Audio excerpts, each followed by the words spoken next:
everybody. So we've prepared a rate statistics report, which is not the first time we've presented this. This has come to council for perhaps the last maybe 3-ish years. So with the help of the far right here is Stanley, our rates officer, producing some data for us. We've been able to prepare this report. So next to us, Stanley, we have Wilna, who is our finance support team leader and therefore supports us Stanley and provides backup in the rates role. So I thought it was useful to bring them along. There may be some questions that I can answer that the ladies can. So essentially, the report's a bit of a snapshot of a variety of information. The purpose is to give you some context around our rates and potentially identify some trends and try and get some thinking about what could be driving those trends. It's useful information, I believe, particularly as you as a council move into your decision making around rates in our annual planning process and then subsequent the long-term planning process, which naturally will be an opportunity for a review of our rating policy, particularly in conjunction with the separation of 3 waters into the internal business unit. The rates for the 25 financial year were 18.5 million, including GST, so it's a reasonable size number, right? It's large. The following, the information that we've got in the report is, like I say, it's a snapshot. Things are continually moving. Appreciate most of it's based on the position at the end of June 2025. And we'll endeavour to give you similar information on an annual basis. There could be something else that you think could be useful, which you're more than welcome to suggest. Or if there's something in here that you're sort of questioning its value, equally happy to drop that out. So we'll start. The first one is rates revenue by type. So that's the comparison of the rates income for each rates type and the movement over the last 5 years. So what was interesting to me when it's put in this form is that the general rates increase have been proportionally higher when compared to the other types of rate increases. So general rates have been loaded more substantially comparatively to other more targeted rate streams. I'll just perhaps ask if there's any questions on each one as we go through. Yeah, that'd be fine, Tina. Yeah. Around, key drivers, if you could just remind us what the general rate covers, so that we are then understanding why that is proportionally so much higher than the specific areas. So I'd have to refer you to the revenue and financing policy essentially, and there's a whole variety of activities that are funded through the general rate. Some of the challenges of council off the top of my head in recent years have included the extinguishing of the Alpine Energy dividend. that's one that hurt and impacted the general rates. There'll be a whole variety of Insurance has come under the general rate. Depends. We do quite a lot of analysis of insurance costs so that they are aligned most directly to the activity for which they're for. Yep. So, for example, simple example would be motor vehicles. If the motor vehicles are used in the utilities department, the costs sits within the 3 waters area. Right. If it's for building control, the costs sit with building control, and then they're funded depending on what council as policy says how to fund each of those activities. Yeah, it's just that I know we've had some big swings and roundabouts with insurance over the last few years and that sort of thing, and I get very concerned when I think what's going to come out after the current claims that are going to come out of the North Island. So traditionally we see jumps, a big jump in insurance when after Cyclone Bola, after Katrina, after the cyclone they had up there and that sort of thing. We tend to see jumps. I just think probably going to be in for another hammering. I can see it coming up as a result of the billions of dollars worth of damage that's been done in the top of the South Island and the East Coast and Northland. Most certainly will flow through at some stage there.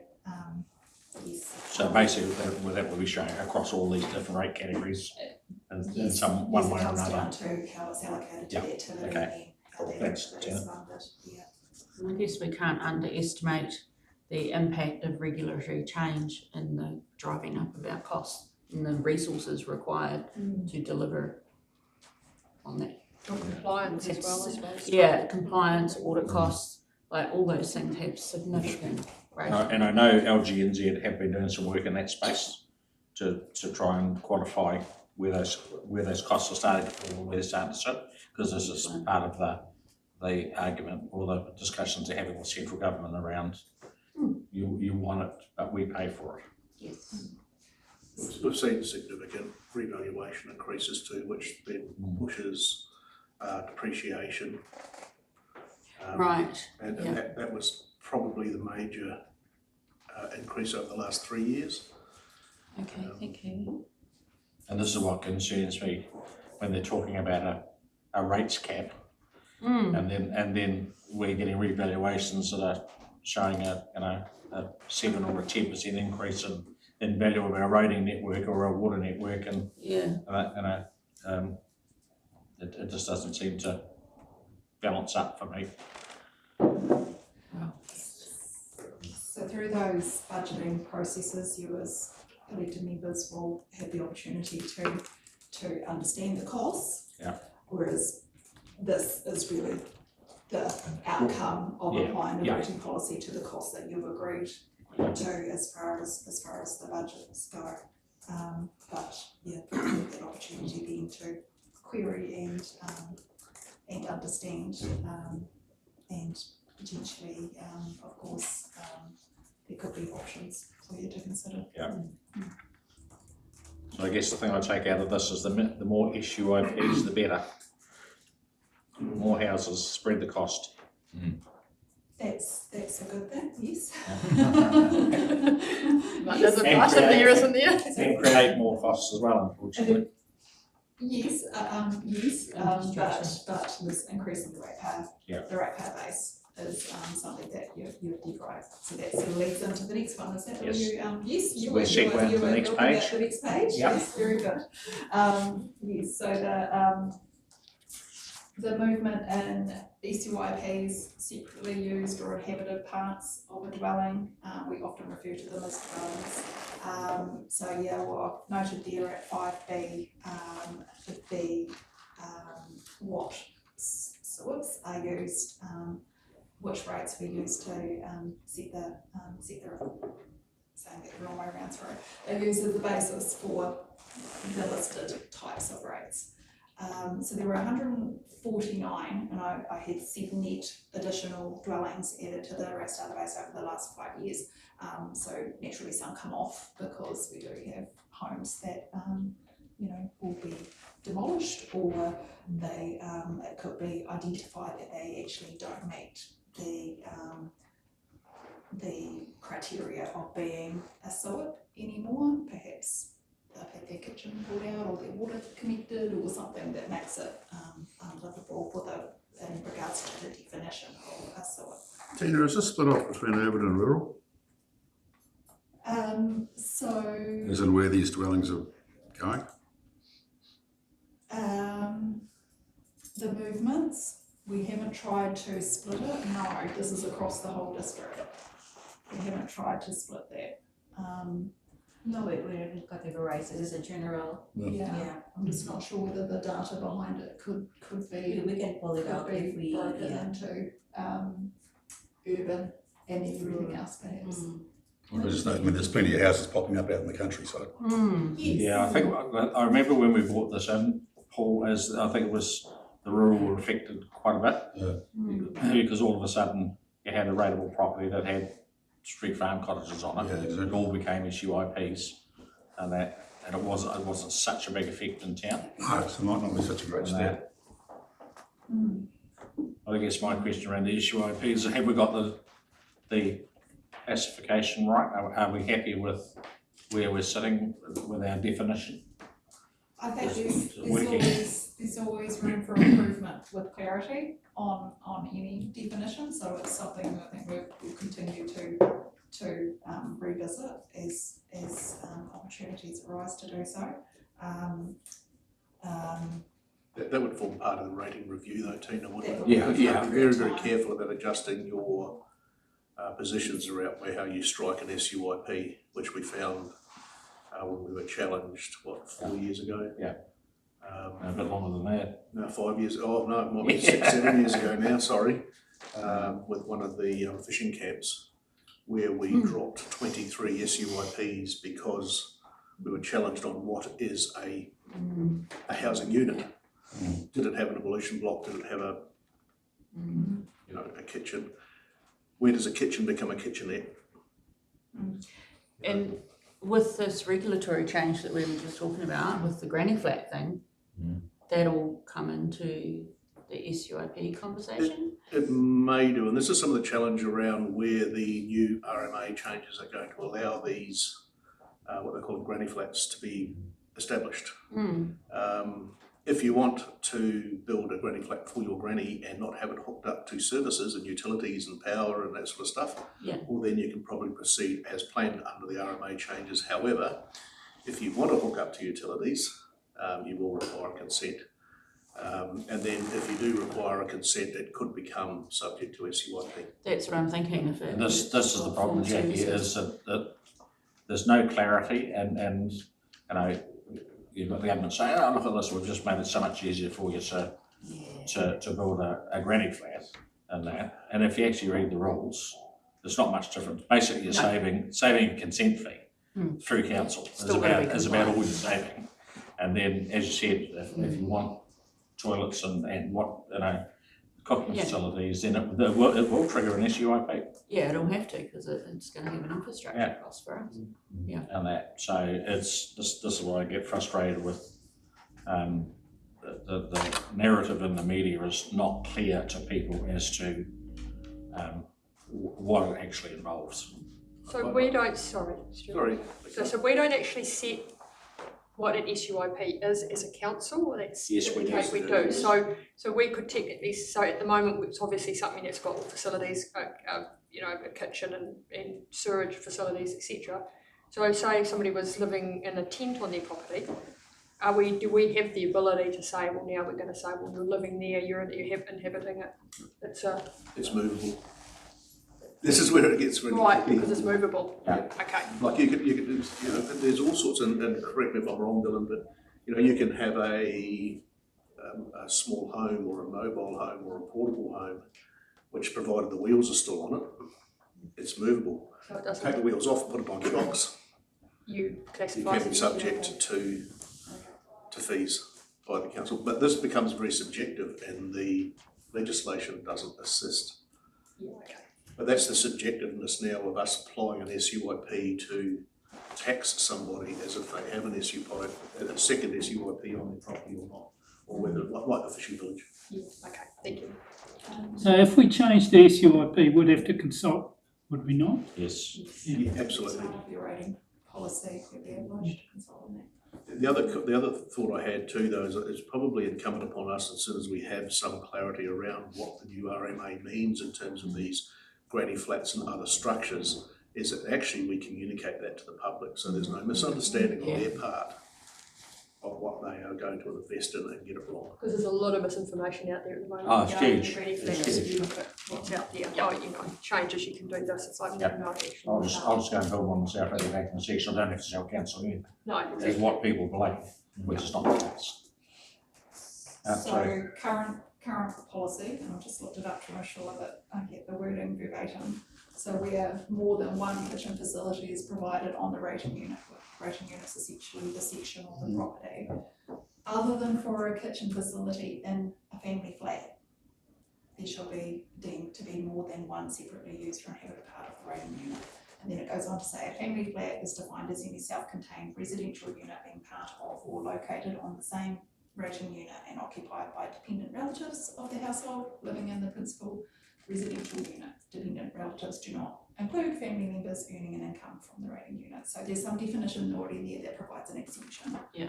So we just don't need to get too excited that just because somebody builds a granny flat with somebody, we're throwing another SUIP charge on there. That's actually not what the policy says at this point in time. But agreed, it's with everything that's moving in all sorts of spaces, it's always useful to revisit these definitions, but I'm 100% with Stuart on the not to, do that too quickly or in part without understanding the risks of doing so. Oh, absolutely. So, kitchen and a bathroom it would make it an SUIP if your family members are living in it? Just If your family members were living in it, then no, it wouldn't count, but if it was available to be rented out and essentially fulfilled that criteria of, I would say things like it's, got water connected to it, it's got a kitchen and a bathroom, then yes, those. So what about then if they're using it as an Airbnb? That's renting out. Same thing. The same thing, it's down to, It wouldn't even have to be occupied, just in the same way that if anybody owns a property with a house that's able to be lived in it, it's oh, sorry, I mean houses. attached to a house, so you've got your house and you've got your sleep out, but you're putting people in as an Airbnb with a separate kitchen, and is that too SUI? If it's separately used. It is. And got all the So it's rated connections separately. and- It would become an SUIP. Yeah. Okay, actually quite tricky to police because yes, once it's initially built, it could be used for family for a year. And then how do we know? don't know. It's very nuanced. yeah, so that's, And this is why Auckland Oh, fine. District Council is asking for changes around the information coming from Airbnb Yeah. so that they can see, actually that's messy. identify these units as, because I know it's a massive problem for the likes of Mackenzie Country yeah. Yes, definitely. and that. It's just another thing for us to be aware of, isn't it? Yes. Legislative change, unintended consequences. So there's opportunity for ratepayers to make declarations on an annual basis. So that's the sort of thing that can be used as a tool to ensure rating policy is being applied appropriately. And in other words, we've got the information coming to us because we simply don't have the resources nor the desire to be actively reviewing properties.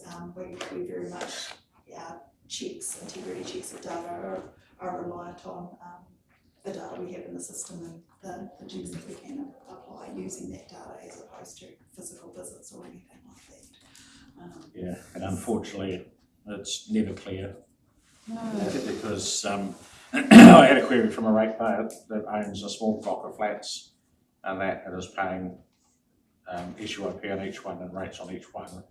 Then my rate was $12,000, but there's a house around the corner that's got 10 guests in it Yeah. and they pay one.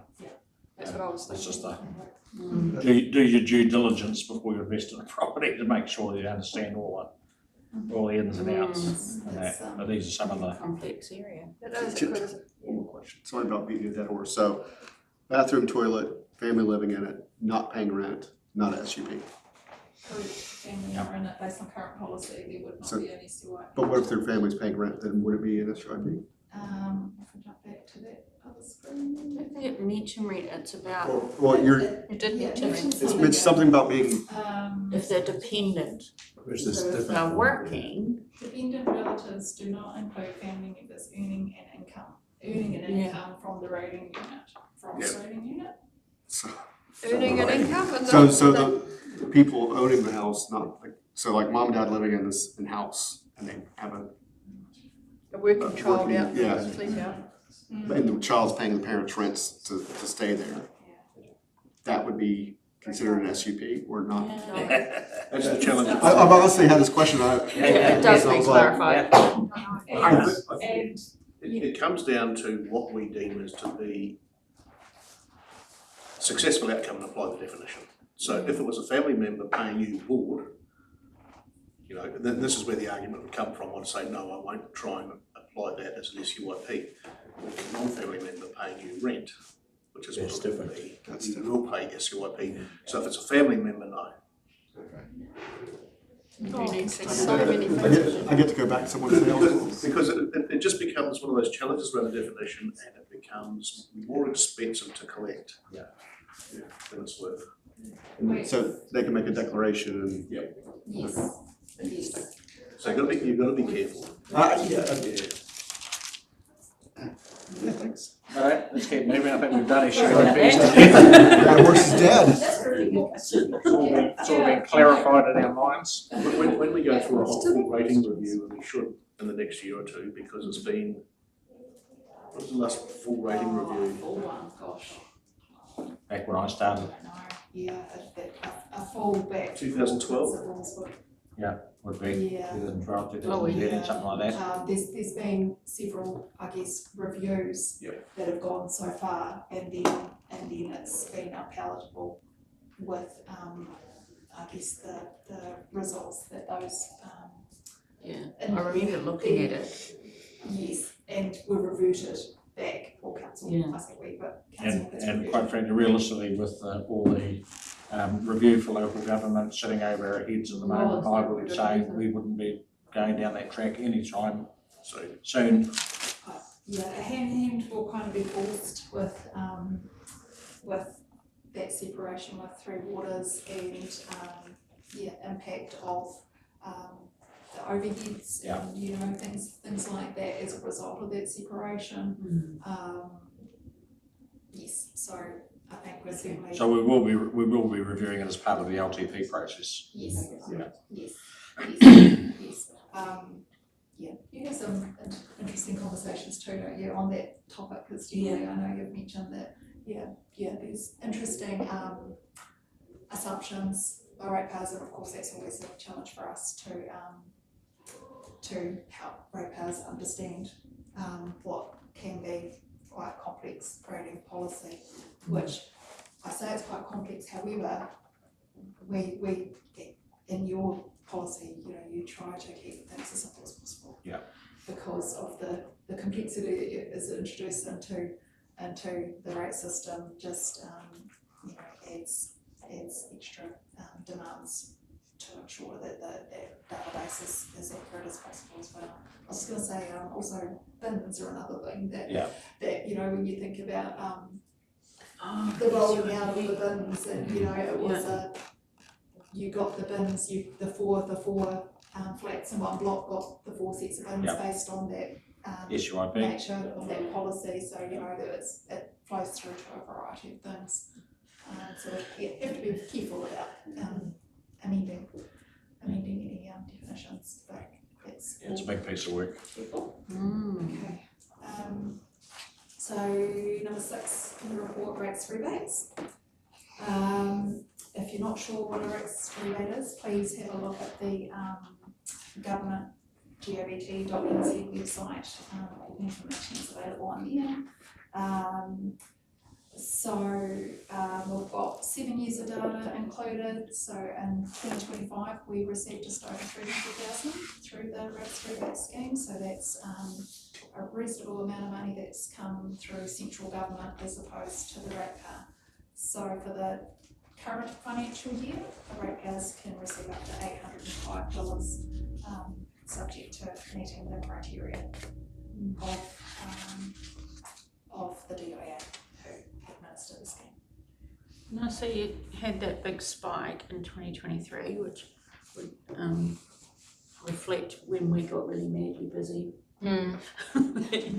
here at Community Link, helping process.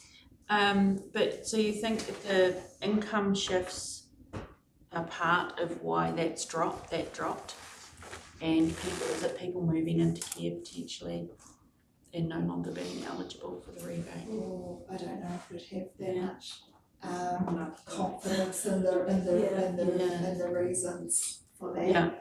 Tricky to us. So I'm just like genuinely curious from a community level as to why uptake has kind of peaked and then Yeah, all I guess all I can sort of comment on is the process that that anyone who's received a rebate in the previous year is Yeah, they do get the opportunity. obligated to reapply. Yeah. Some people seem, for just a handful of people, I imagine, but seem really reluctant to apply. I don't understand that, but I guess In our experience, misunderstanding. often with elderly, they see it as a form of charity and embarrassed to admit their situation or accept charity, like that's what we experience at work. And so it can be a real barrier, particularly with seniors, to seeking support.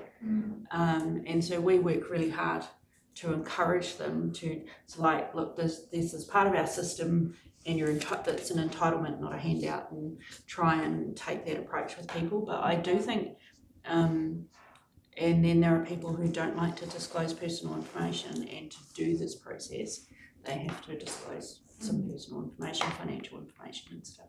So it can be really mixed. I think part of it too is literacy. Yes. Is the people that are applying for it are usually do have issues with their reading and writing. So that's part of the issue It's too. definitely something that we, Yeah, I agree, because this year I assisted, I think 5 or 6 ratepayers to fill up the form. Yeah, and even to sign if they, yeah. So Yeah. it's- Can be complex reasons, but that whole embarrassment shame cycle can actually be a real influencing factor. And I know that council has worked really hard to promote that it's available, and I guess that's all we can do is continue to encourage people to apply. Yes. And following on from that is the application acceptance rate. So 2023 is set. It's the highest number of applications. Although the application numbers are pretty consistent, generally speaking. And yes, please continue to be a voice in the community. Please continue to encourage people to do that. Even if they don't know where to start, they just need to come and talk to us. Yeah. See that end, Tina, that seems to be that the decline rate seems to be negligible. Does that indicate that there's actually plenty of people out there that could be eligible but aren't applying? Yes. Yeah. Yes, because it is a bit of a sliding scale too, so it's not all or nothing. Yeah. So you might not get 805 for the year, but you might get half of it or some of it if your income's sort of into the category that it starts abating. What are the thresholds roughly, income-wise? 32,212. Very good. If you get the highest maximum rebates of 805. That's the DIA rate, but you've also got to declare any other salary income coming in Yeah. the property as well. And that can change throughout the year. You might receive your eligibility at the beginning of the year that someone moves into your property has a job. Yeah. So there's it talks about there's other factors like if you've got dependents, your income query or something, you've got to be living in the property on the 1st of July. Yeah, as your main residence. Yes. Yeah. Yes. With current cost of living, that threshold is pretty low. Like the cutoff is. I ask that because I'm just thinking, well, look, there's plenty of people in this town living in a 450 grand house, 2 retired people, but they would not hit the threshold, would they? They'd be too high. Often. Yeah. Potentially. The combined pension would just be about that limit, I think. What did you say the limit was, sorry? 32,000. How much? 30, Not a lot. about 30, How much? 30K. Oh, that's what, okay. It's not a lot. It's not a lot. So yeah. It depends on the circumstances because it's your total income. So a lot of people may. I'm just thinking of the people who just live off their pension. Substantial investment income. Sure, yeah, and I'm figuring they're not, obviously not the target, are they? No. Yeah. No. Low income, but we do stress it's not just pensioners. No. Yeah, that's another misconception that has been out there. So, yeah. Key things just need to keep promoting it.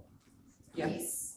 Yeah, definitely There's a lot of encourage people, wouldn't take it up because they thought other ratepayers were paying for it and didn't realise it was coming from central government. Yes. No. So there's lots Certainly. of intricacies. Yes. Yeah, that's right. All right. Okay, moving on to outstanding rates as at 30th of June. We've sorted that graph by the age of the debt. So we've got the last 6 years of data in here. So we encourage any ratepayers having difficulty on keeping up with their rates to come and talk to us. That's often the first barrier.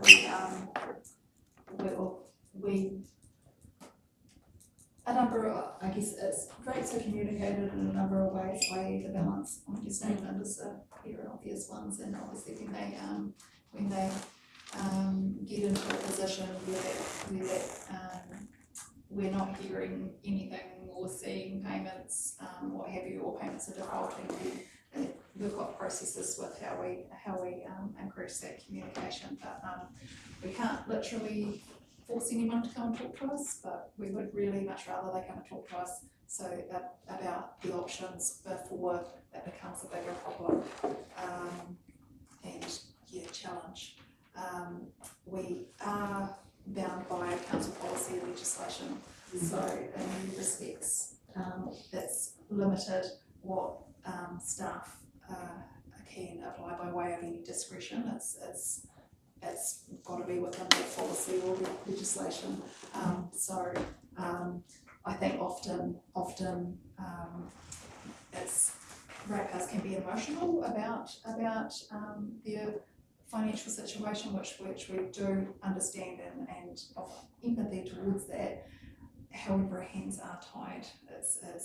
We can listen and we can provide options that help them to get to manage their rates.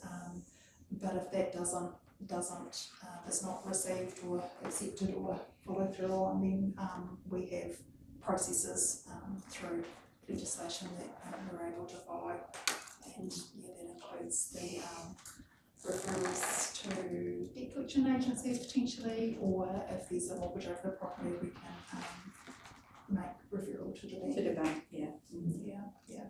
So there's been a fair bit of work recently, thank you, Stanley, on some properties that have had some reasonable arrears, and there's been some positive results recently, which hopefully will flow through onto the 26 data.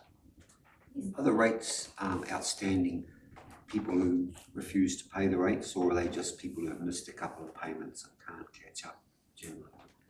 So we've got the age of the debt in there, so that, I guess that kind of gives you some indication when looking at it graphically between 24 and 25, that more outstanding rates is kind of at a similar level. But you have any thoughts on how to describe any commonalities? Sorry, not paying. There will always be people that are not paying. I don't necessarily know if that's a refusal to pay. It could be capacity to pay, and they just are finding it too difficult to kind of talk to us about it, and probably not just us, probably all sorts of people that or businesses where they may owe money. So how many people is Numbers of properties. yeah. We don't have a number of properties because we just get the entire balance. Yeah, this is all purely based on the dollar value. That is something we could look at.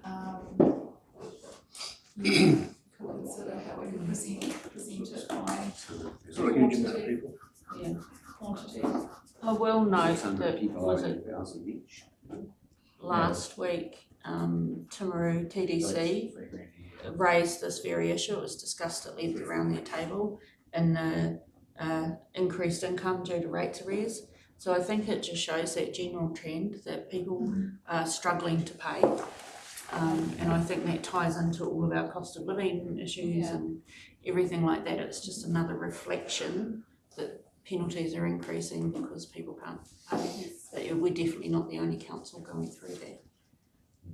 Times are tough, people are struggling, simple as that. So I will say, non-councillor, take my councillor hat off. We've got financial mentors over at Community Link. So if you ever do have anyone that is in hardship, we're happy to have them work. It's a free service, totally free service, and they can help with debt navigation and things like that. So we normally recommend that one, especially for the arrears thing, But sometimes it's so interesting to know as well, because some ratepayers, when we, following the issuance of the 90 days notice of the arrears, they know, especially those with mortgage, they know that the bank are obliged to pay the council, so they just totally ignore it.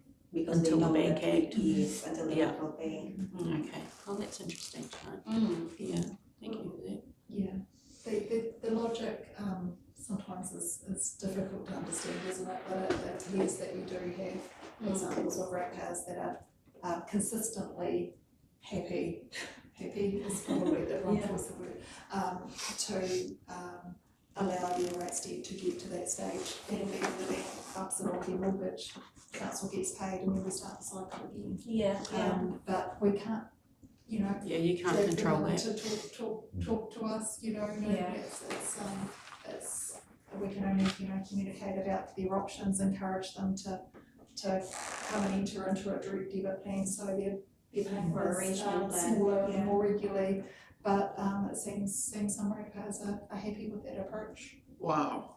Would that be more rural or urban, or would you, it's hard to say who that would be? Without literally running some stats on that, I wouldn't want to assume. Because just last week, out of 8 banks, we received six payments full. So that's really a good, a good feedback or response that they paid. Paid before it went to the bank? Is that what you No, mean? the bank Banks pay us, paid. So the bank will cover that and penalties, tack it onto their mortgage, and we just all start again. We continue to charge the rates that council have set. Yes. And then when it gets to a point that there are arrears at a particular level, then we press go on our process to send notices to the bank after a few other. If they have headroom in their mortgage, that goes straight onto that, and away we go. Tax it on to their mortgage. So choose the equity, Because it's a requirement of mortgage that your rates are kept up to date. So, You've got to remember the bank is the mortgagee, and therefore they don't run the Funny way to pay your rates, isn't it? everybody's situation's different. I think though that people don't do that deliberately, and they have no choice, and therefore it happens once, and they understand the process, so they may let it repeat. But I don't think there's anybody out there that is their choice. It comes from hardship. It's not like And a disengagement with the process. So they go through the process and they realise, all right, I can just ignore this, and the bank will actually take it out of my equity, and it's pretty painless, and perhaps they let that repeat. Well, it might be painless then, but. It's a reverse mortgage again, isn't it? Basically. Exactly. What are they going to get against in the first place? But I'm really comfortable with the way that you ladies handle it, and that I know we're not the big bad ogre. It's just a matter of trying to encourage people to come and see us and sort it out and that sort of thing. There is options through the Community Link and through council to sort these problems and it's out. free support from both, like the advice that you guys give. Just keep pushing the line that we've always had, as we're here to help, and hopefully we'll see less. Well, I don't think we're going to see less of it. But. No, I just thought it was really interesting seeing the Timaru District Council's conversation. That clearly it's not just. It's a bit of a nationwide experience. Oh, it's not just us, I can tell you. It's across the board. Yeah, and it's just another reflection of our overall economy. Right, let's keep moving. Already started to touch on it, the rates penalties was the next one, so 8 years of data there. The percentage of the penalty is set by council, so it's remained the same over this period, so as per legislation you can choose a percentage up to 10%.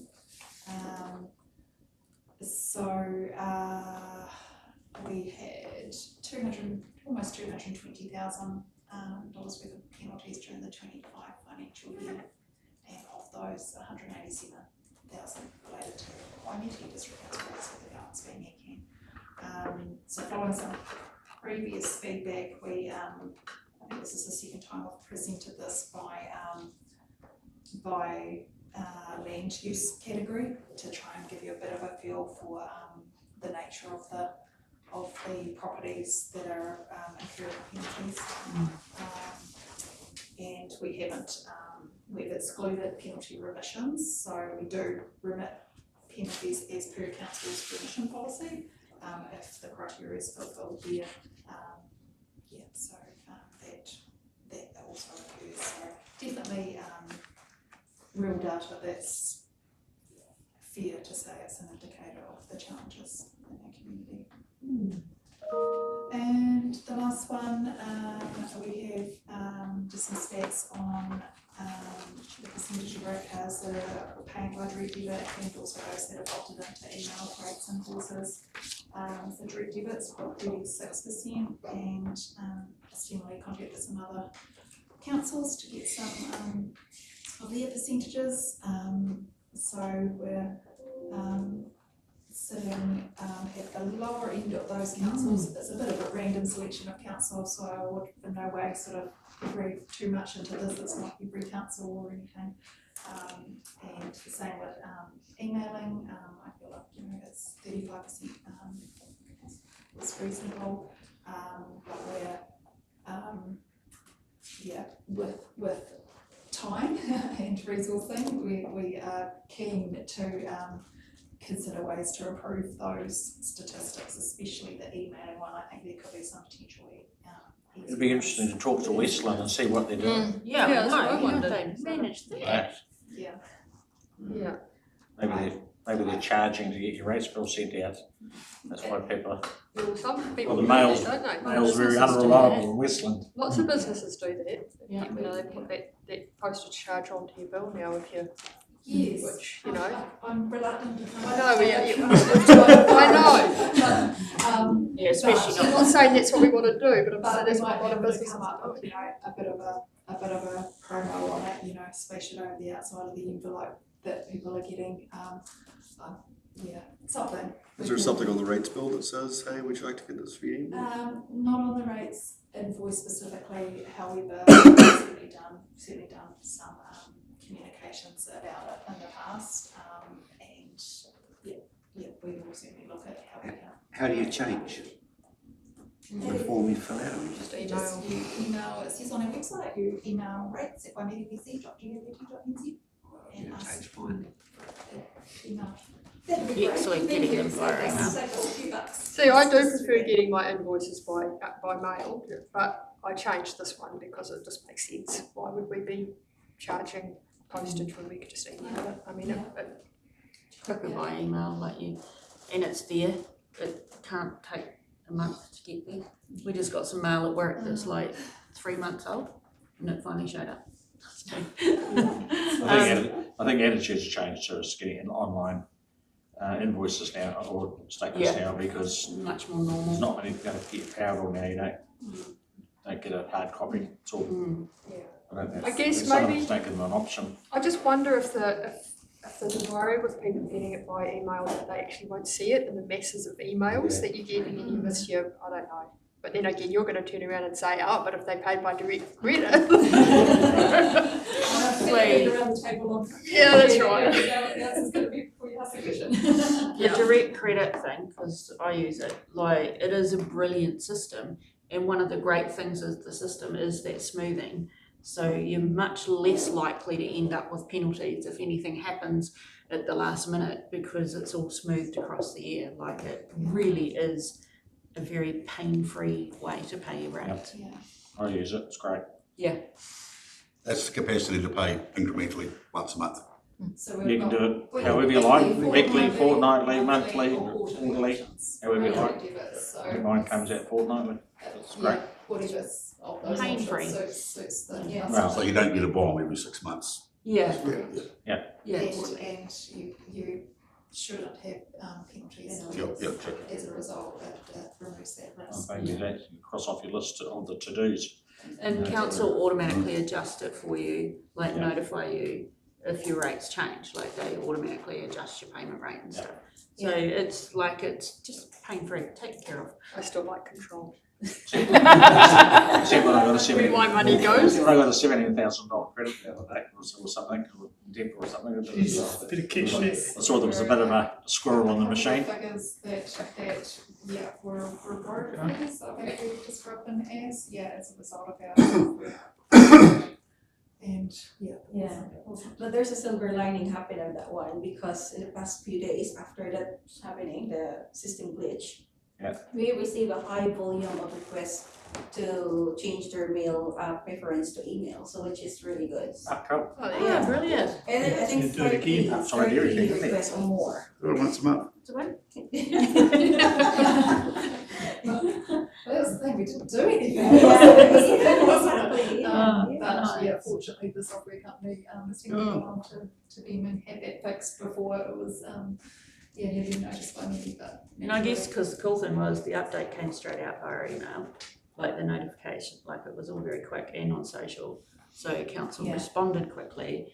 So if you were using those platforms, you were able to get that information faster. Then, yeah.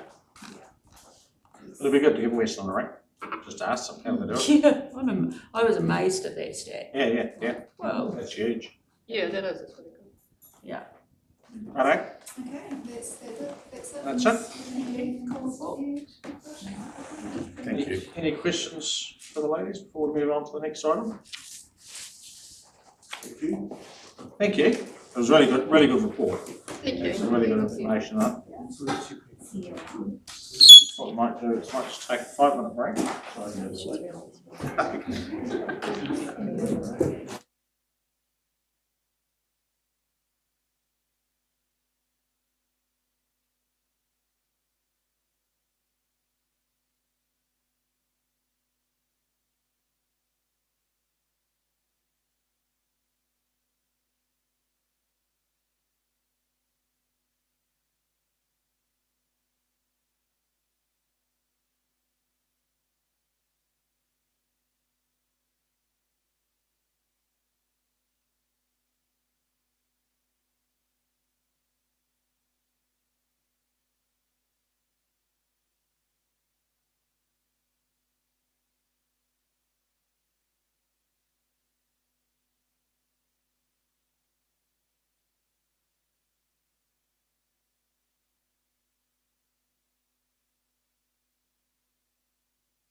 Righty-ho, so the next agenda item is the draft submission on rates capping.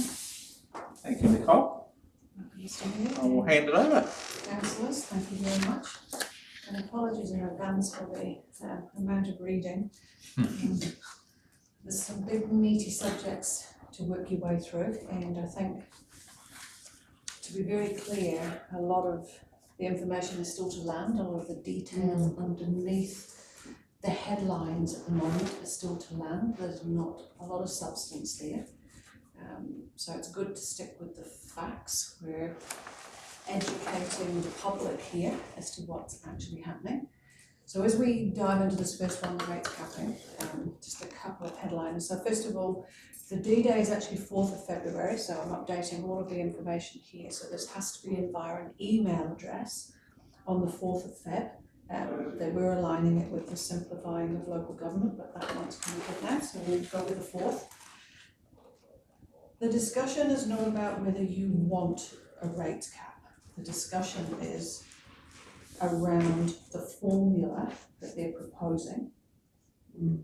And really, they're looking for your ideas as to what that formula should look like.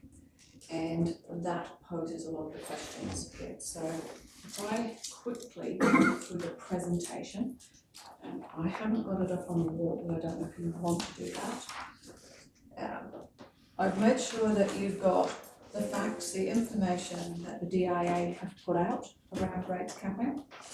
And I think it's good to understand that the introduction of this rates cap, 2 to 4%, it does not come into being until the 1st of July 2029. That's not the 1st of July this year. It is the 1st of July 2029. This cannot be and will not be enacted, as in government will not bring this into being, and the DIA publish this, until December this year, which is after the elections. So the narrative for the public has to be very, very clear and very transparent. You're on a journey now, and the rates that you're currently looking at, which is the 2nd year of your current LTP, and what you're working with, your LTP coming up is where the journey to the 4% starts.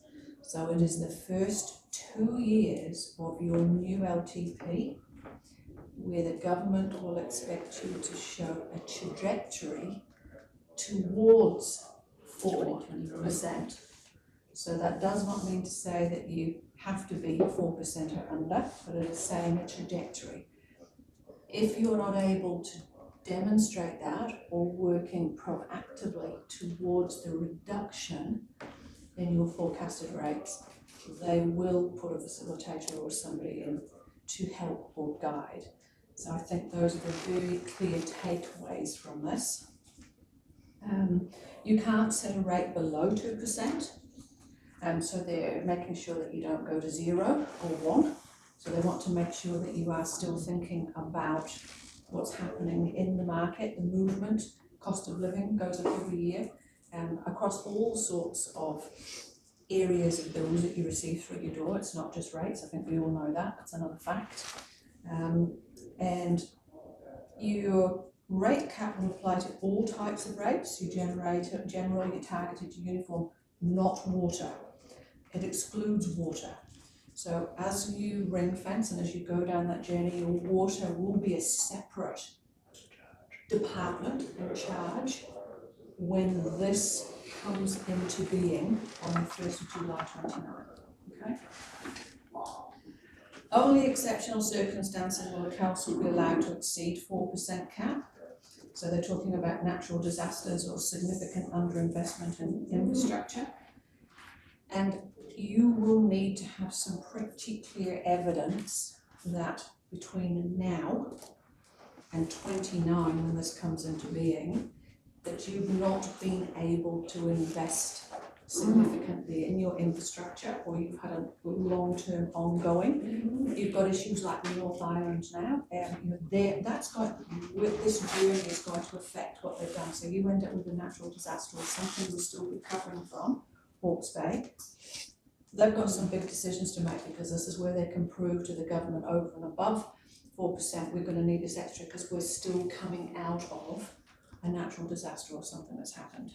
So just a quick question, Nicole, around fees and charges, so they're not included in the rates capping either? No. Because I've already seen, some councils shifting Yes. cost out of the general rate and putting it across to fees and charges, Yeah. which to me is just smoke and mirrors, and that, because all that's happening is that people are paying More for the entry more, fee.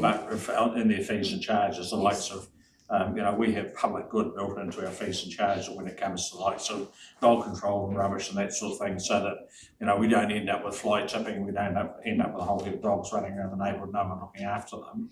And I think that's the danger that you face, is there's going to be a temptation to shift a lot more cost to fees and charges, because that sits outside this rate capping exercise. Absolutely. But then you're going to see a detrimental effect with the services that people receive, because if you put, as we know, if you put the dumping charges up really high down at our resource recovery park, then people go and chuck it in the gorge or in the riverbeds, and then it costs us 3 times as much to go and clean that up as what it would be to keep the fees at a level where people can afford to use the facilities provided.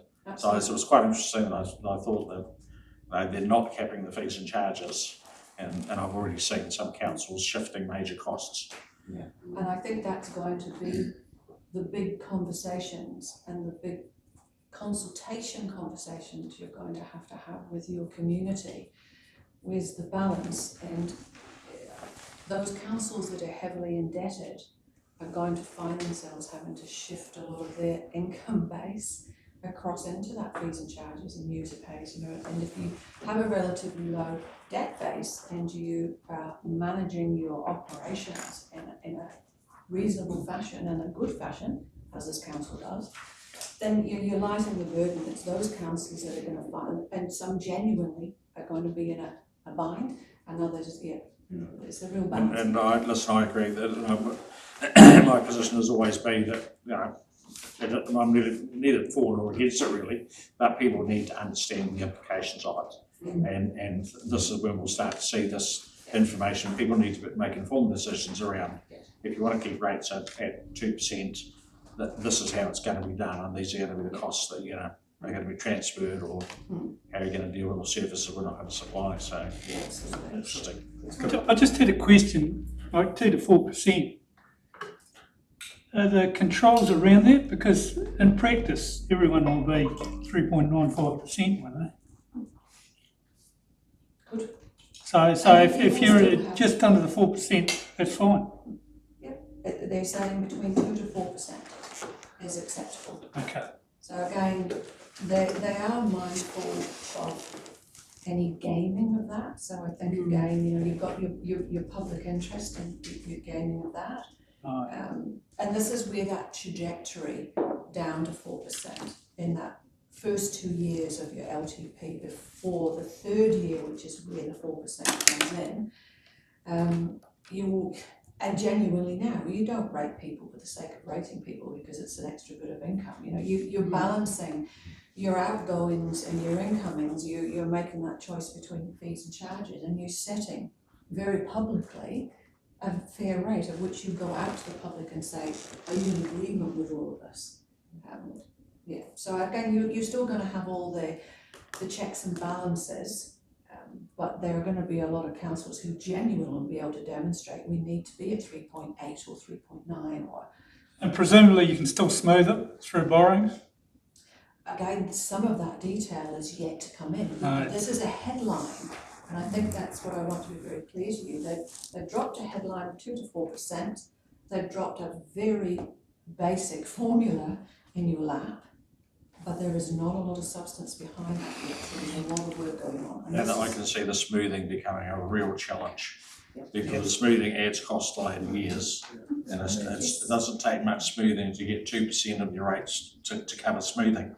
So that then leaves you a 2% gap, and it's not going to work. And is this reflective, because I know they're using the Australian model to base this on, but isn't what has been seen? I read a paper on the Australian model that said the end result is they smooth and then go, oh, whoops, we need 13% just to bring things back to where it needs to be. And it's like the risk is councils increase their debt and the long-term cost to ratepayers and the loss of services because of Yeah, rate well, it was, skipping is. we had a presentation from the mayor of, I can't remember which city it was in Australia, and that, or district in Australia, and he said what happens is you get a low rate increase for 5 years, and then they go to government and get 20% low, and they go back to government and get 25%, and it does increase cost long term because the infrastructure, there's not the money to do it, so they have a massive catch up every 10 years. Counterintuitive. The driver of that is, as Dan's pointed it out, we sent me an email, but it was something that comes out of the Australian learnings from this, and that is that when councils set their 10, 20 and 30 year plans, there's always a diagonal curve. It's never a straight line. And what they've done is they've basically flattened the troughs and the peaks of that out and made you go to a straight line. And it's going to shift debt forward. Yeah. Can it not? Well, these are the things where, okay, 3 waters are out, but you've still got things like parks and gardens and structures and property and roads and So this is political messaging. That's kind of a silly question. So curb and channel and culvert digging, that's roading. But isn't that stormwater? So if we push it over to stormwater, because water's water's not touchable. And like you thinking. I'm just. Yeah. But that's the silly kind of aspect of how they're doing it. Yeah. Because is that Gonna is that a thing? try and shift. Yeah, it's good. So it says here it's got to be either 2, 3 or 4%. Does that mean no 0.5%? Oh, I think it is not Anywhere fixed between. in I mean, it's a anywhere between. range. It's 2 to 4. Either, it's just bad grammar. Yeah. And I think, again, the detail is yet to come. So this is the first set of questions. It's outlining what Cabinet have agreed to. So if we go to the next page about the target range, again, this is just covering over the facts, the detail of how they intend to. So if we go to, I've just gone through what is being proposed, and then we've got the Cabinet has agreed, and then there's a timeline. And very quickly, again, I'm just showing you, so we're here with the draft proposal that I put together over the break, and it's the 4th of February is the submission due date. We then have a December 26th, we have a final decision, so this is after the elections. They can't enact anything until, they've signalled they're not going to enact anything until after the elections in November. With the view that by the 1st of January 27, the transition period begins. And this is directly from the site and the information that has been put out on this. And then the 1st of July 2029 is when the full regulatory model, 2 to 4%, comes into being. So that's... So it won't impact this annual plan that we're about to go into. It so effectively won't impact the balance of this long-term plan. It's the next long-term plan that we're going to be. Yeah. Okay, back to aim for this. Thank you. Council existing your first 2 years. Yeah, this is like, there's so much unknown, and then, my first note is, once again, we're drafting submissions on legislation we don't have the detail for. Well, I know, it's crazy, isn't it? My biggest frustration is that we're trying to build all these things and there's all these separate components that will all impact. Like we're submitting on something when we're waiting for RMA reform outcomes. Yeah, we don't even know what we're going to We don't know like the impact of that, next year. and that could change what we should be submitting on. That's why it's got to be kept at a high level. Yeah, it's It's very a principles-based frustrating. thing that this is a very narrow focus on how it's going to work. We need to widen that focus to say, have you thought of this, have you thought of that? It's not about giving direction. I think these are the things that concern us. Yeah. Is that, have you thought about this, have you thought about that? So we applied it. I think we should apply it as guidance. Yes. As I mentioned earlier this morning, we now need to present to you figures with three waters removed. What Yes. does the other side of the ledger look like? Definitely. What does it mean in the future? And because the better you prepare yourselves, councils that ignore this and get to 2029 are in for a rude shock. Yeah. If it gets up. In my reading of the proposal is they're not going to let councils ignore it. So that you've got to be demonstrating that you have a plan and that you're actively working towards it. There's a couple of things in here which are elephants in the room. One is, what if inflation goes to 7% and we're locked in at 4%? How do councils eat the difference when there's a 3% disparity between the goods they're now buying in a high inflation environment? If that happens. The other one is, what happens with councils now that are just invested in a $25 million sports stadium and they've pushed that debt out over beyond the design horizon of what they've just built? You can't be paying for your, buying your second car when you haven't paid for your first. So it'd be nice if government actually did just have a bit of a more mature approach to what they're proposing here. Because this was a disaster in Australia. That's what most Australian councils went up before the implementation of the legislation and put in 15 to 20% rate rises. Yeah.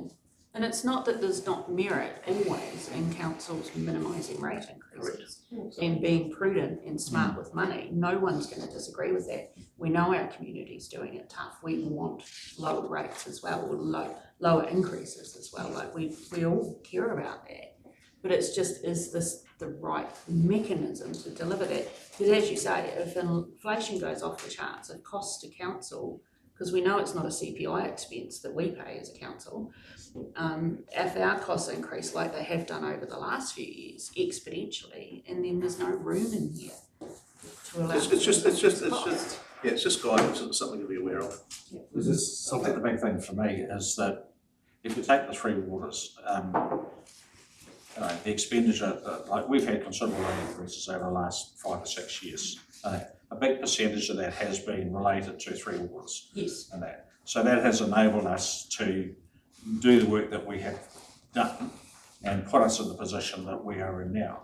Can you imagine if you went back 7 years and said we're going to keep rates at 2%, so we're not going to do that work in the three waters? The position that we would be in now would be 10 times worse than where we are.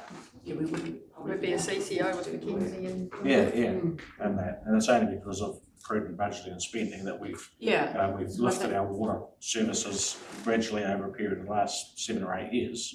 That's left us in a reasonably good position that we're able to stand alone on that. So it's difficult. The silly thing about this is, local water done well is an estimated 160 billion over the next 30 years. It's driving inflation. Yeah, million. true.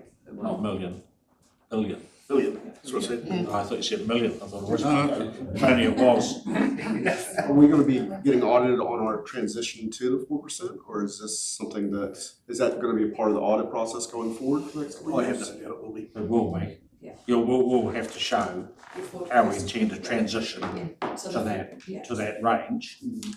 So, so year one, your annual plan as you are now, which is the last year of your current LTP, and then you've got 3 years of your next LTP. The first 2 years of your next LTP, you have to show the trajectory to between 2 to 4%, which will come in the third year of your LTP. So this next 4 years, you're basically on a journey towards the 2 to 4%. And we'll be audited on our And then trajectory. they will certainly be watching this. Yeah, If they've you kind of took- said that in the early stuff that they will be monitoring. They will be monitoring. A lot of the costs and the increases we've recently had have been related to the three waters.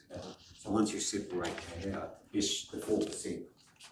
Achievable. It's quite attainable. We've done some modelling, sorry. Yeah, we go for it. We've done some modelling, but I won't mention any real numbers because that's going to change as we move to particularly address our overhead allocations and other things. But early indications are that with three waters removed, we can achieve a sub 4% rate on that side of the balance sheet. Subject to legislative change. It's driving up subject costs. to many things. But let's be honest about it, you're also talking about a reduction in services. And I think that's the other elephant in the room Yeah, here. yeah. For a lot of councils, it's a big conversation. You know, if you lower rates to a point where we've got costs that are out of our control, then the reality, whether people like it or not, and again, it's that very straight, factual narrative of what services are going to be lowered to attain, and the community make that call. But why should we, I don't think we should be scared of that. No, There's many councils around the country that are limiting the opening hours, their libraries, their swimming pools, they let the grass grow longer, they don't worry about flower baskets or animals at the parks, and and this is where we're going to end up. We're going to be going out with a massive shopping list to the public and saying, what do you and that's up, want to pay for? And that's up to the community to decide what they want. I still think though within our arguments and our submissions, we do need to be pushing, and I know LGNZ is doing this, but we need to be pushing that these restrictions are coming on us and our, but we've still got the compliance costs, the auditing costs, none of the government costs have been cut in any of this, it's all our cuts and nothing from above. So our community is going to be missing out on things or having to make some changes, but government is just still imposing. We would love to see audit fees limited to 2 to 4% increase. Well, exactly. Why not do God, that yes. for a start? If they can do it to us, they should be doing it themselves. Audit fees can go from Not gonna happen. $80,000 to $250,000 over a period of 5 years. I don't see why they should be limited to 2 to 4% increases as well. They just going to be able to put up willy-nilly with no accountability, whereas we have to count every penny multiple times at our expense.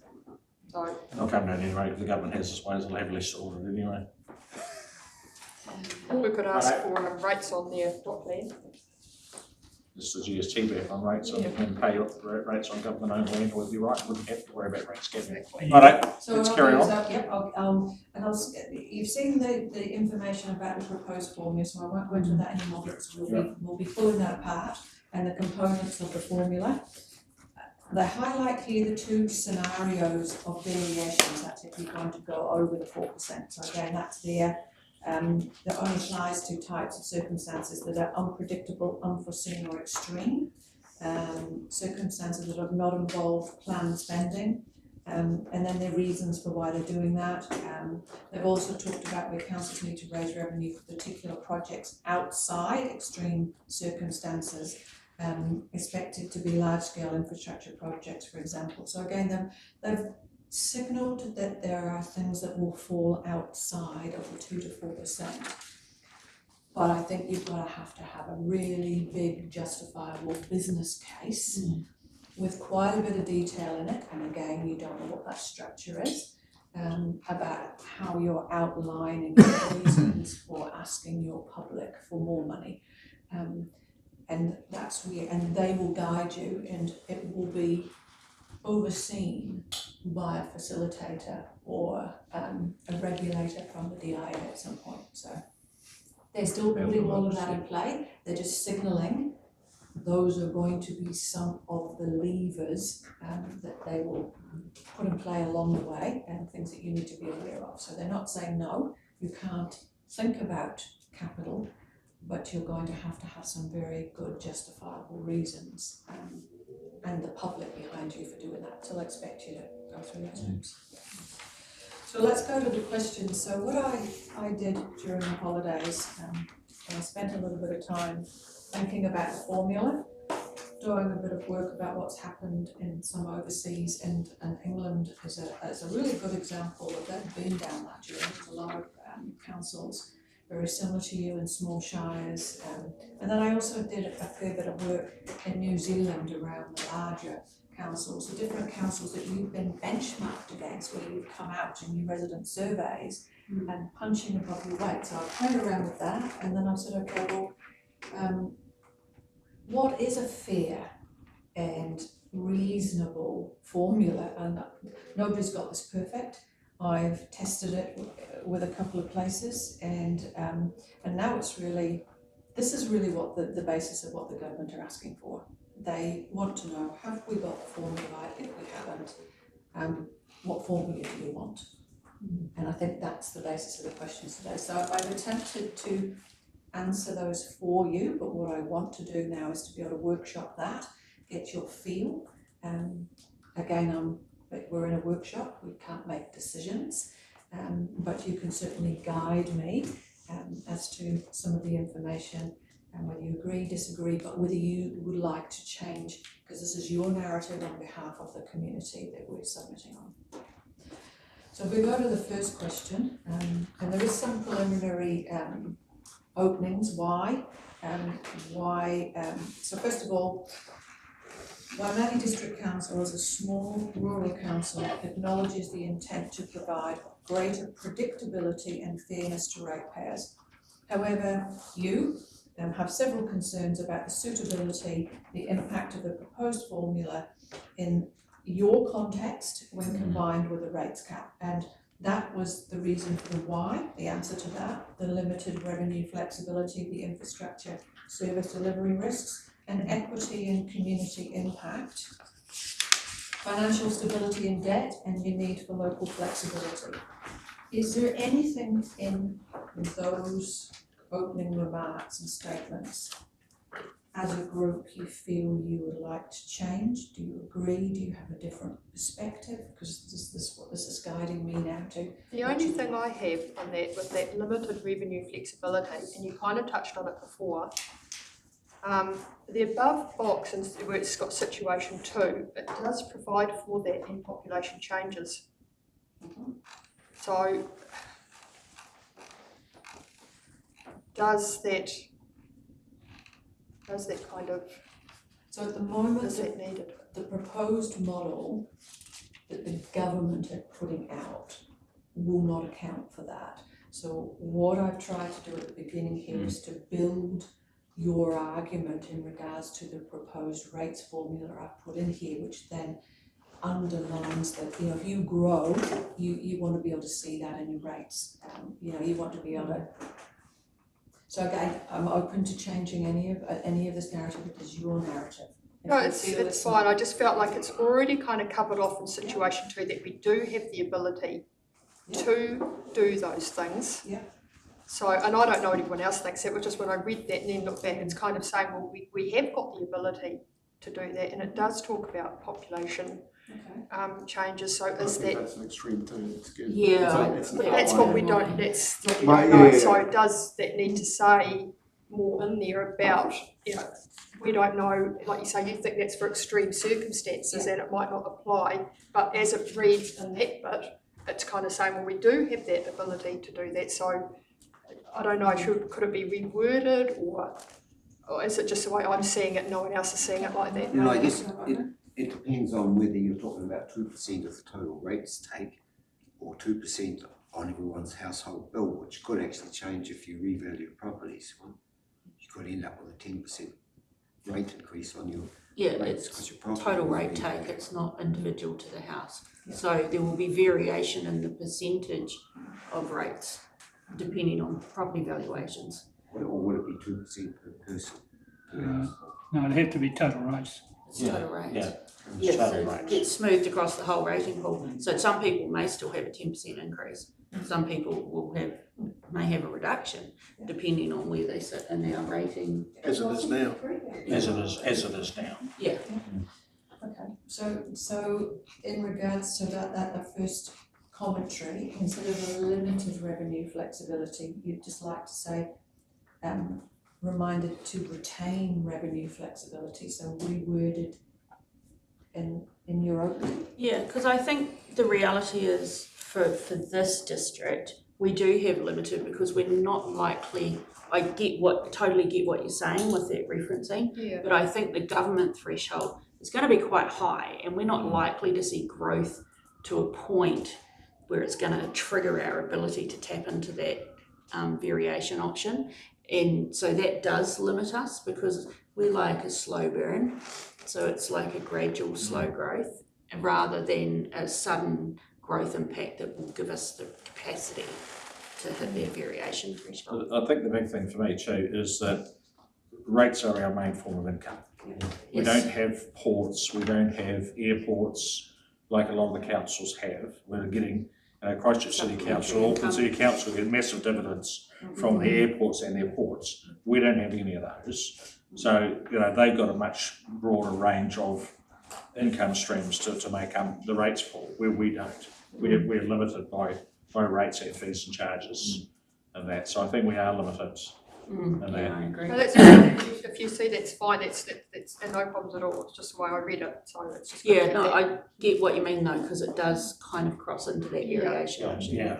Yeah. But the other thing I'd like to see in that sort of preamble at the front of it is around the likes of, the average rate across New Zealand for rating is 16% of total rate take.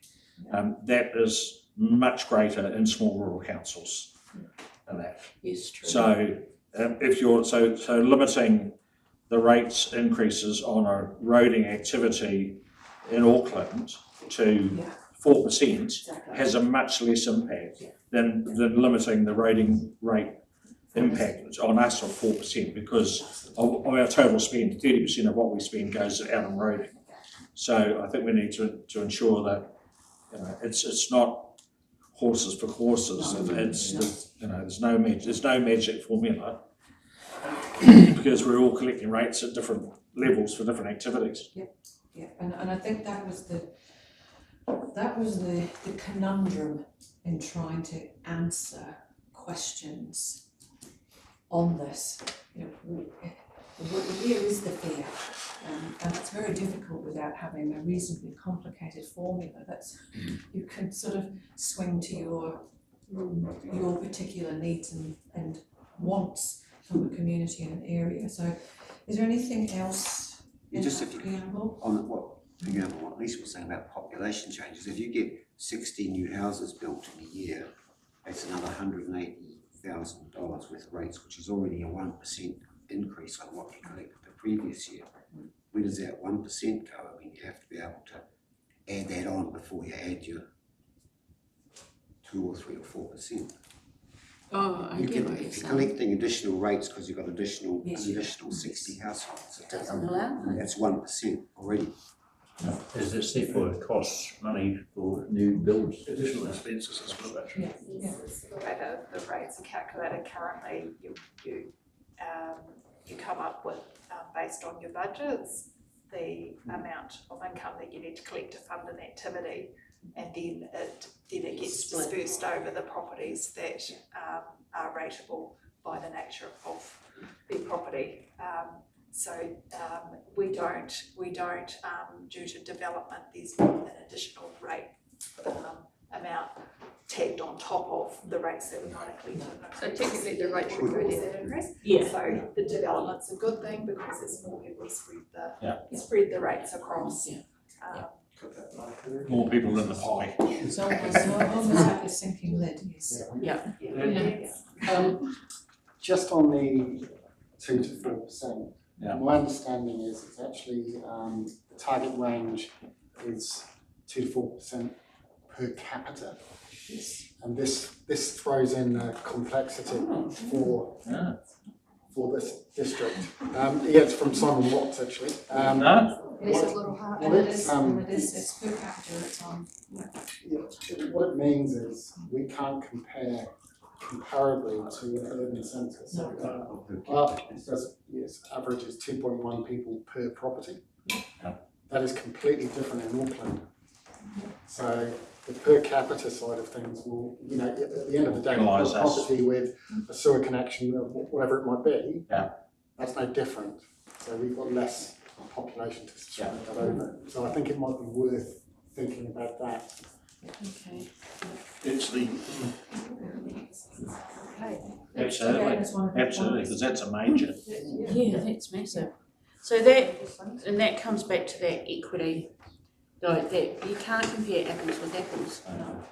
Different financial, different demographic, different per capita. But I've had no picked up on that. It's massive. So I've added that some extra comment there then for the per capita rates differences, and I'll flesh that out.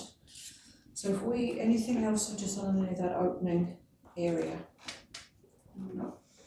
So if we go to the first question, do you agree with the proposed economic indicator, or indicators, which is the CPI, lower and upper, to be included in a formula for setting a rates target? On your behalf, I said, no, we do not support the proposed economic indicators for use within the formula. While we support the principle of using economic indicators to guide rate setting, we urge that the formula be flexible, responsible to rural realities, and include safeguards to prevent unintended negative impacts on essential services and community well-being. Is there anything there in regards to, or just want a straight no without any explanation? You I don't think the agree? explanation's good. Is there anything you want to add? And that's what we'll do through these questions, it's just, do you want to? I think it's pretty good. Yeah, I think it's good. Okay. I think that capacity to use, to be able to restate that position, that we are a rural council, we have different needs to do and stuff. I think it's actually really valuable to be able to. So number two, this is where it starts to get interesting, because then they threw out to the whole world, well, if not, what economic indicators do you suggest be included and why? Well, Risky. it was a fishing expedition on this one.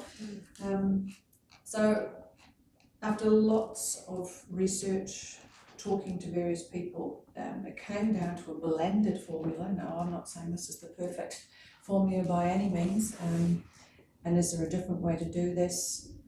Do we not want to suggest a formula and say we await LGNZ or others or further guidance, but what we'd like to see is fairness without a particular formula? What would you prefer to see there? And what I've also done in your information is to give you a guide as to how that formula has been made up and what each component of it is, and how it breaks down, just to help. I think we have to suggest the formula. This is great, because if we don't, we just go no. Yeah. Yeah. We'll say we've given it no thought. I mean, why would we backtrack on this? I have a bit of an issue with CPI, just because council, we're not consumers as such. We don't buy avocados and tomatoes. Yeah, and so CPI is not always a true indication of the cost pressures or changes that councils are facing. I don't know enough economically about what the appropriate measure is. So I understand. Traditionally, they've used the local government cost index. Well, that would make sense. Yeah. And What are they using, Aussie? They use BIL, so they use the Business Economic Research, which is a local government indices research which provides data to most of the like Total Wāwara and your government agencies. Surely that And would make more sense. So basically, that would be my position, as opposed to come with complex formulas. Use the local government cost index plus a margin, and then it's consistent. And then you've got a third party actually having a look at the cost indices and weighted pricing for those particular bespoke services. Yeah, You can't use a consumer price index for an industry-based service. Yeah, that's kind of my thoughts. That makes far more sense. You're gonna roll up to the shop to buy a lawnmower with the price of a dozen eggs. You know, it just doesn't. It doesn't transfer. It's a real problem, Dan.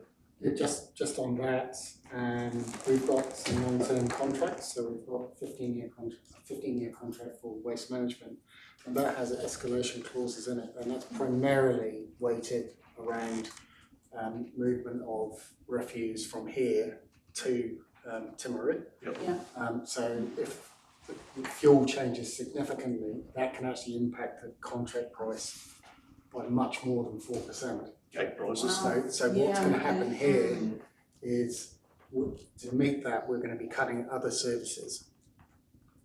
Yeah. So I think we need to probably mention those in the submission as well, because I think they should be outside of the cap.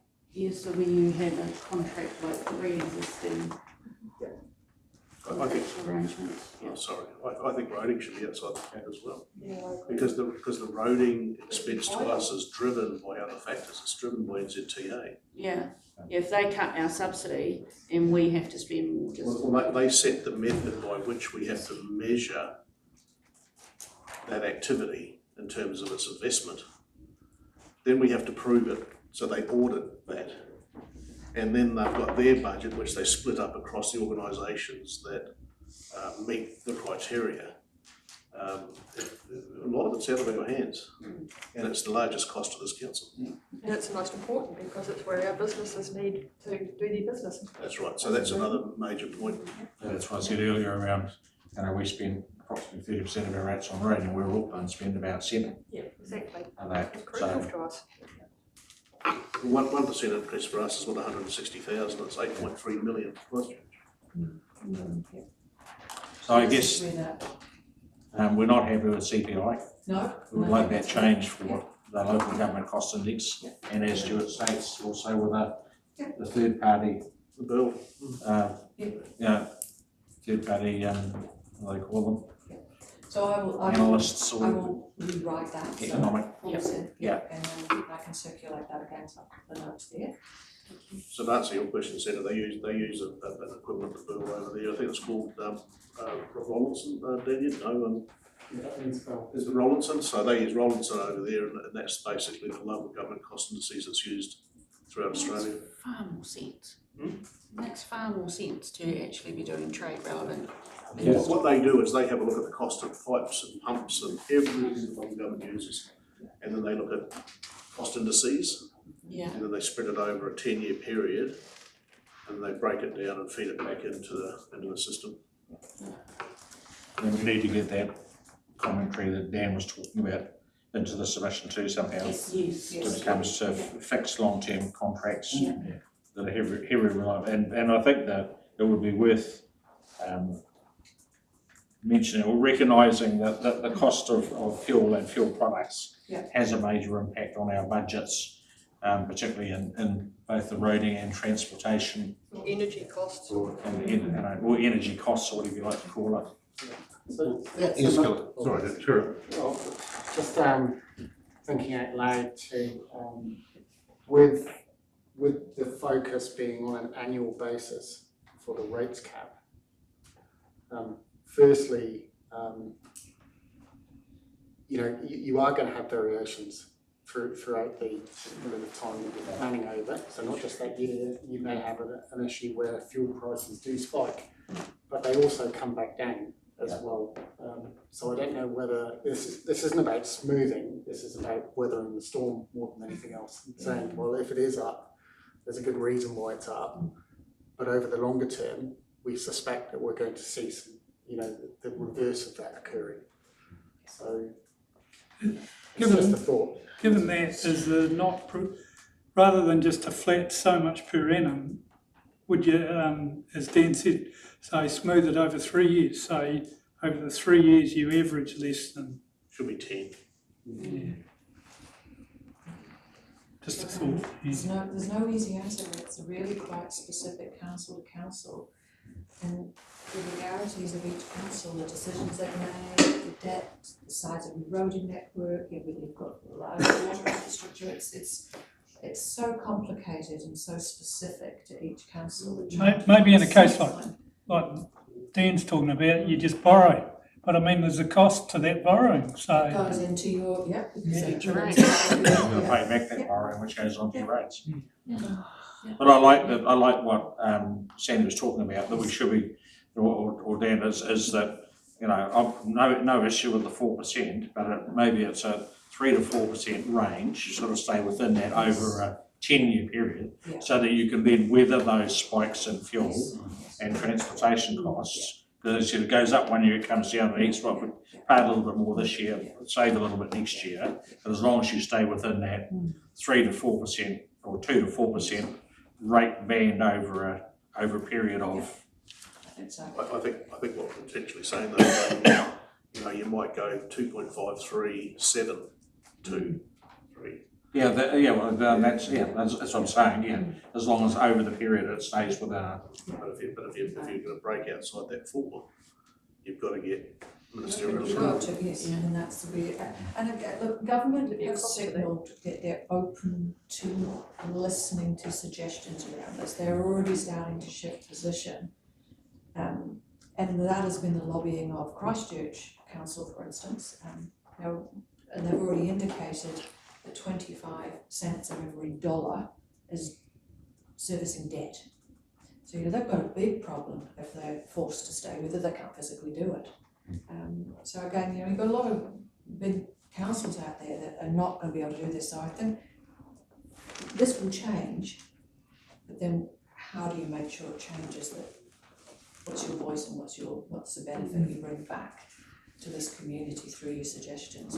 So I think you could probably put some really good commentary in there around, the ups and downs, particularly around energy pricing and that, and material costs for roading and stuff like that, and that maybe they should be looking at, keeping us within a band over a 10-year period. So you could end up with that, 2-2-1-6 back to 1-2-2 or something like that. Yeah. Just because I think what they're trying to see is that they want to stop this constant rise, up and up and up and up, and that's no issue with that. No. But there's got to be some flexibility in that to allow for that uncertainty, particularly around fuel pricing and energy pricing, which we know goes all over the place. Yes. If you get a war in Iran, the price of fuel is going to go through the roof. Exactly. Just take over another Venezuela, it comes down again. Question 3, does setting the minimum of the target in line with inflation ensure that councils can maintain service standards? If not, why not? Now, at the moment they've suggested 2% is the minimum, but you may suggest that the minimum, when you think about CPI, is different, and does it work? So again, I've made some commentary here that no, the setting a minimum target in line with inflation using the consumer price index does not guarantee that a council can maintain service standards. If the rates were capped at the lower level CPI, there may be a cut in services, deferral of maintenance, etc. And then some of the council cost drivers outlined to go with your answer to the question. Again, is there any changes, updates, thoughts in regards to what you may like to say here? Just around, because I know they're going to sit in CPI and that's the language everyone's using, but whether we can add in when you consider this against that local government index. Because I think that this is really useful to show where the peaks and troughs are and where the pressures will come. But I think it's also worth saying that this council believes that the local government index is a truer measure. Like just weave that back into it. Yeah. Because I imagine the outcomes will still be relatively similar to CPI, but things like construction costs, for example, could be massively different to CPI. Oh, yeah. Like you say, a tomato is not really quite the same relevance against the cost of bitumen down on the road. Well, you just think like construction materials and pipes and stuff after COVID, all completely out of council's hands, and that was not CPI. That was. I'll tell you what, you're going to see massive increases as all the councils start to move into CCO and joint water entities. Yeah. And the workload that is proposed through all those waterwork stuff that needs to be done. It'll drive up costs. Of course it'll drive up costs because contractors are going to say, well, I've got 10 councils or 10 CCOs chasing me to do this. Yeah.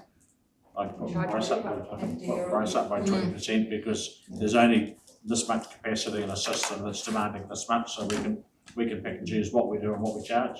And the reality is you're all out the gate now because you can actually start doing your contractual work and entering into those contracts and designs now. You're all fishing in the same pool. So again, it's created a bubble. So I guess the question we should be asking is what plans does the government have to limit the costs over which local government has no direct control? i.e. audit costs, That's contract very costs. Definitely needs to be in there. What's the plan, what plan does government have in place to limit our cost increases, We have no say over. which we have very little or no control over? Are they going to limit the audit fees? Are they going to limit the compliance costs? Are they going to limit the consenting costs? Are they going to be the same? Are consenting costs going to be limited? Because we know that how much a year do we spend monitoring our consents? I think that's really important, because when you look at the impacts, the drivers of rate increases over the last 5 years, so much of that has been out of this council's control. Absolutely. And so that's almost the single biggest factor. Does the maximum of the target account for council spending on core services? Is question number 4. And again, there's those simple questions, but the reality of being able to answer them, you're going around in circles here because you sort of have spoke to them in your earlier. Legislation. No, setting the maximum target rates does not guarantee a council spending on core services will be fully accounted for. Now you can either expand on that as an explanation, or you just say no, short and sweet. Or is there anything else again you'd like to add into? No, as you all understand. They're redefining core services, they're redefining all the services that we deliver and are going to be delivering, and they're redefining the whole system in which we sit. So how can we don't even know answer that question? No, It's kind of comes back to, for some way, a core service is the library, because it provides a community outreach. It's a vital place for lower income people. It's a core service so which is a core service for the council, surely. And Yeah, I think libraries are mentioned, but if you have a look at larger councils that have invested from an economic point of view and a growth point of view, that they build theatres, stadiums and event centres and other things to attract people to their districts or to their cities, how are these things going to be funded in the future? It won't be. Well, this is the question for this government, and it's something that New Zealanders need to be aware of. How does Christchurch fund its new stadium? 25 cents. What they call vanity projects. So if those things are no longer going to be constructed that allow councils to build these things to attract people to their regions or their cities. What happens? Yeah. In 20, 30 years' time, what do those towns and cities look like? I think, part of the answer is many councils have gone out there and they've gone to build a stadium or something, and they've gone out to public consultation. The consultation balance has said no, and they've continued to build it. And I think they've lost a lot of confidence in the sector. But there's a lot in this that it worries me a bit. So an answer to 4, a short and sweet, without some of the explanation there, or are you quite comfortable with a high level comment?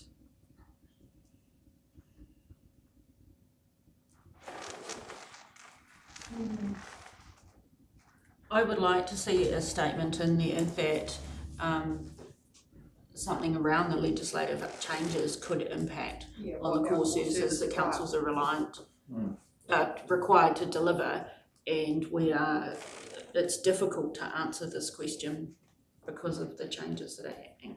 Unless you just said no at this present moment.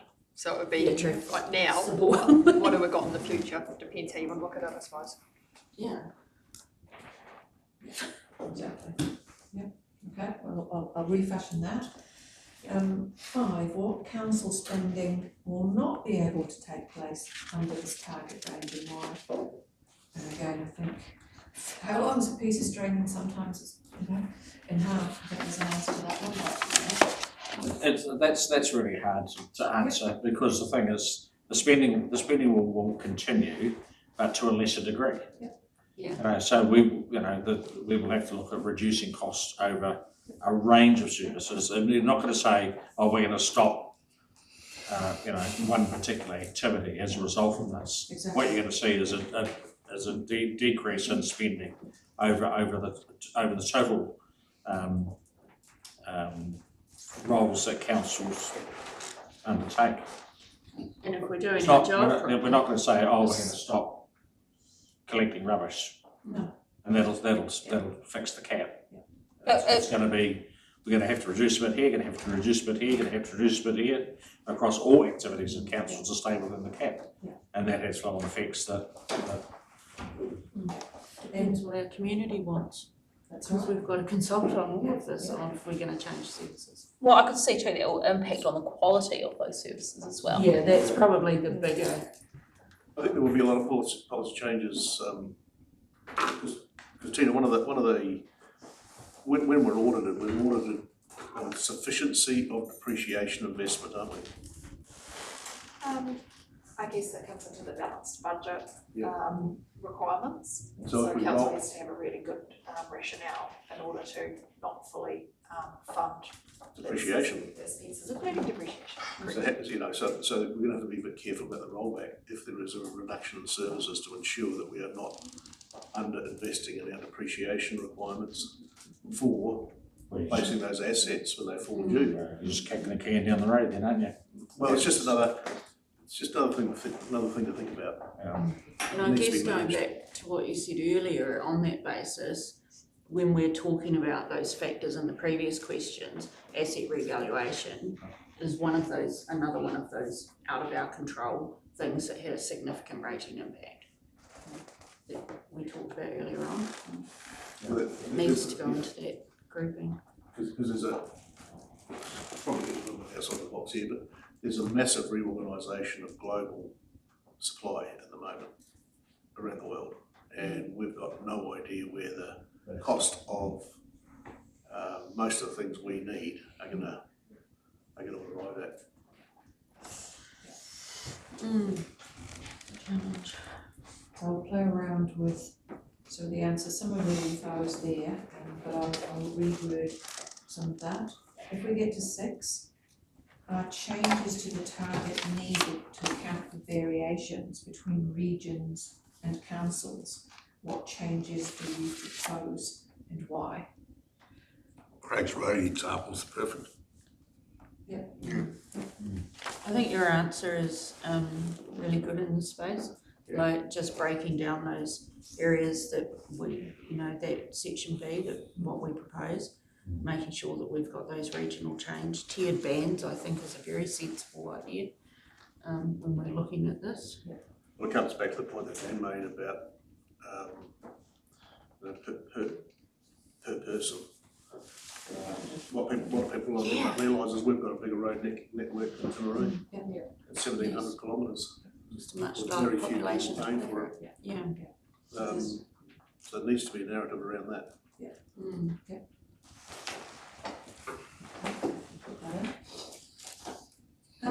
And that was all the questions that they posed. And as I said, pretty difficult to try and find a fair position. And you really did have to sit in the shoes of this council, the community, and look outwards from that in regards to the impact. Because if you couple this with the next conversation we're going to have after this one, then it gets very real. I think one of the things I think we need to have up front in this though, and I'd like to work with you on that, is that we want to make a declaration that we're not afraid of reducing rates or working with a ban. No. But there's got to be practical application to this. I think the next thing we need to do is have a bit more of a case study into the per capita and just what that means, because we're very sparsely populated per kilometre across the region. Yeah, it could have a significant. We can probably do that quite quickly, Nicole. I would imagine. Yeah. Okay. Have a look at that. So we've got until the 4th next week, so yeah, I'll spend a bit of time between now next few days Yeah. and dig into this. And probably then the other thing I think we should put in there is around the ratepayers need to be fully informed of the implications. Absolutely. You know, and they need to be part of the conversation. Well, they will be part of the conversation around. And if you're putting a cap on, how do we reach it? How do we stay within it? This is this trade-off's going to have to be made. Without going backwards. Well, I don't want to go. Well, I don't want to see our roads go backwards and stuff that we've been spending a lot of time getting up to. You know, where we're at to see things fall back. That's my big thing. I think you've got to face the fact though, we may well go backwards. I think there's a conversation coming very shortly around should some of our rural sealed roads be sealed. Yeah, well. It's not just roads though too. The things that I worry a little bit about is, you know, we've got some fantastic facilities, aged facilities in this town. What do we lose our theatre? It'll never come back. We'll never rebuild it, and it needs a bit of investment. How do we achieve that? Yeah. How do you retain a community with ever decreasing services and facilities? Is the biggest challenge. And I think that's very much part of that standing in the community's shoes, and in 5 years' time, when this has all come into being and you're in the first year of all that change that's coming, how much money from the rates take dribbles back into the community? You know, what is available to enrich the community for that life after 5 o'clock, and that makes people want to move and live here? You know, those are the intangible things we forget about, you know, and roads are really important, absolutely. And your water services, but then how do you retain that richness to The facilities are just important as well. You know, Yeah. I know we have trouble attracting GPs, and we have trouble attracting professionals here because they look and go, well, what's here? And we know that the first thing people look at when they're looking at shifting to Waimate is what's the high school like, what's the doctors like, and if you can't get doctors here. Because there's no swimming pool and the event centre is only open, you know, Thursdays and Fridays between 11 o'clock and midnight, and that sort of thing, and the library's, you know, shut down for 3 days a week to meet a rates cap. And that's where the power should sit with the people. The power should sit with the people. What level of service do people want, and this is how much it's going to cost. Do you want to pay for it? And rates and the facts. Yeah. The narrative is, in certain years, and I know when you look at, and we've talked about when water comes out of this, you've got a much better picture. Yeah. Absolutely, for sure. But if you didn't have, or there was a circumstance that changed that, the public need to be very aware that levels of service will very much be on the table for conversation. And then the other thing that should go into this is that, according to your plans, by 2029, the CTBs will have come up with a new complete structure for local government, which will be implicated. So you will not have regional councils, which you've got in your documents, and that. And how does this rates capping exercise play across a Canterbury unitary authority, because that's where they're heading? You'll probably have a lot fewer district councils as well. Yes. You will. And this is where it leads into that next conversation. You have 4 years to look at what you're going to do. And your first year is in your annual plan. Your second year is the first year of your new LTP, where you're starting your trajectory down to 4. And so those conversations are fees and charges, core services, how do we stay within, where's our water sitting, and it's that balancing act through those years until you get down into that regulatory 1st of July 29. So it's a 4-year strategy between now and then what it looks like if it enters simplifying local government, what's after that. We're going to spend all this money and resource and energy developing a system that fits into rate capping, and it could all be gone. Could be. Yeah. I think since we've got the opportunity to look at the next completed budget with approvals removed and see what Yeah. You know, we'll have a clearer idea, and then we can start to see what that's made up of, what the impacts will be, and as I say, you know, and then we've got to go out to the rate space and say, well, what level of service do you expect, or what are you prepared to pay for, and what do you not want? I guess the other thing too is so much of what our community is done by volunteers as well, and volunteer time, and so at what point do they decide that actually this we're flogging a dead horse, what's the point, or we can't be bothered anymore, or do people step up even more to take over those roles? I don't know how that would work out, but we have a significantly ageing and reducing volunteer base. Yes, exactly. Because people are ageing and the working people have to work more to survive, so they're less available to volunteer. It's massive. It's getting harder to get people to do that, I know, so like that all comes into play into our community, our functions, so.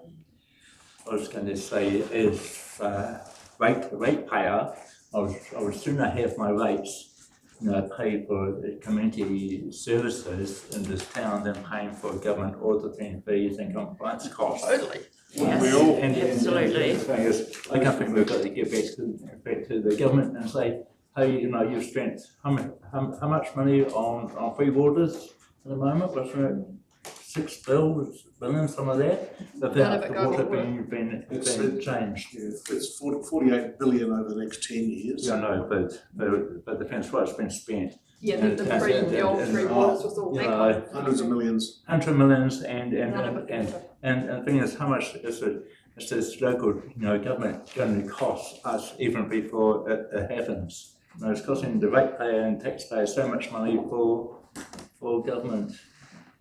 If I may, before we close this out, and it's sort of probably more an interesting question for the new councillors around the table, not so much Chappie, because I know that you've got Stacey and Paul and Peter. You're facing this as a new term, but your perspective on some of this, because I know there's lots of conversation, but maybe is there anything that you want to add, Stacey? Any thoughts? For you. On the spot. Sorry, but it's more it's an open question, because I know sometimes those that have been around the table a long time, you know. I'm pretty cynical about this. Yeah. I am, because I think the government's already got what it wants. They've got the statement to take them through to November. Their local government is now off the table because we've fixed it with the cap.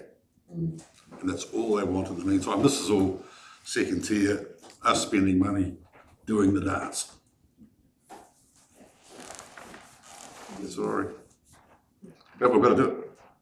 Understood. In regards to the whole rates cap, the biggest thing I am concerned about is the quality of services that we can provide, but also what is going to be what the residents expect of us, which we are just not going to be able to provide, and disappointing them for that.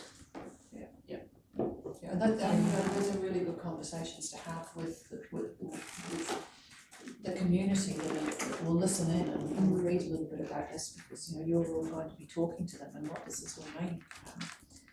Well, I don't know, Peter, you might be the lucky last around the table. Well, this is kind of, I think, kind of a bit shallow in a way for the government to be doing this when the total cost to ratepayers is going to go up with the cost of the 3 waters on top. So they're not going to be happy, even if we set it at 2%. Smoke and mirrors. Are we going to be given, like when we're starting to do these budgets, are we going to be able to get breakdowns of what it costs to run the pool, run the event center, run the library, mow the yards? Are we going to be able to have that breakdown for us to start looking at things, for us to create a consultation document to go out to the people? Yes, you will. Because that's a massive. Well, it's not, because we've already got those numbers. Yeah, the data's available. We're just going to put it together in the right way, but we want to make sure that we're very clear in our intent of what we put out to the public as to what can and can't be done. But knowing the numbers is going to be critically important.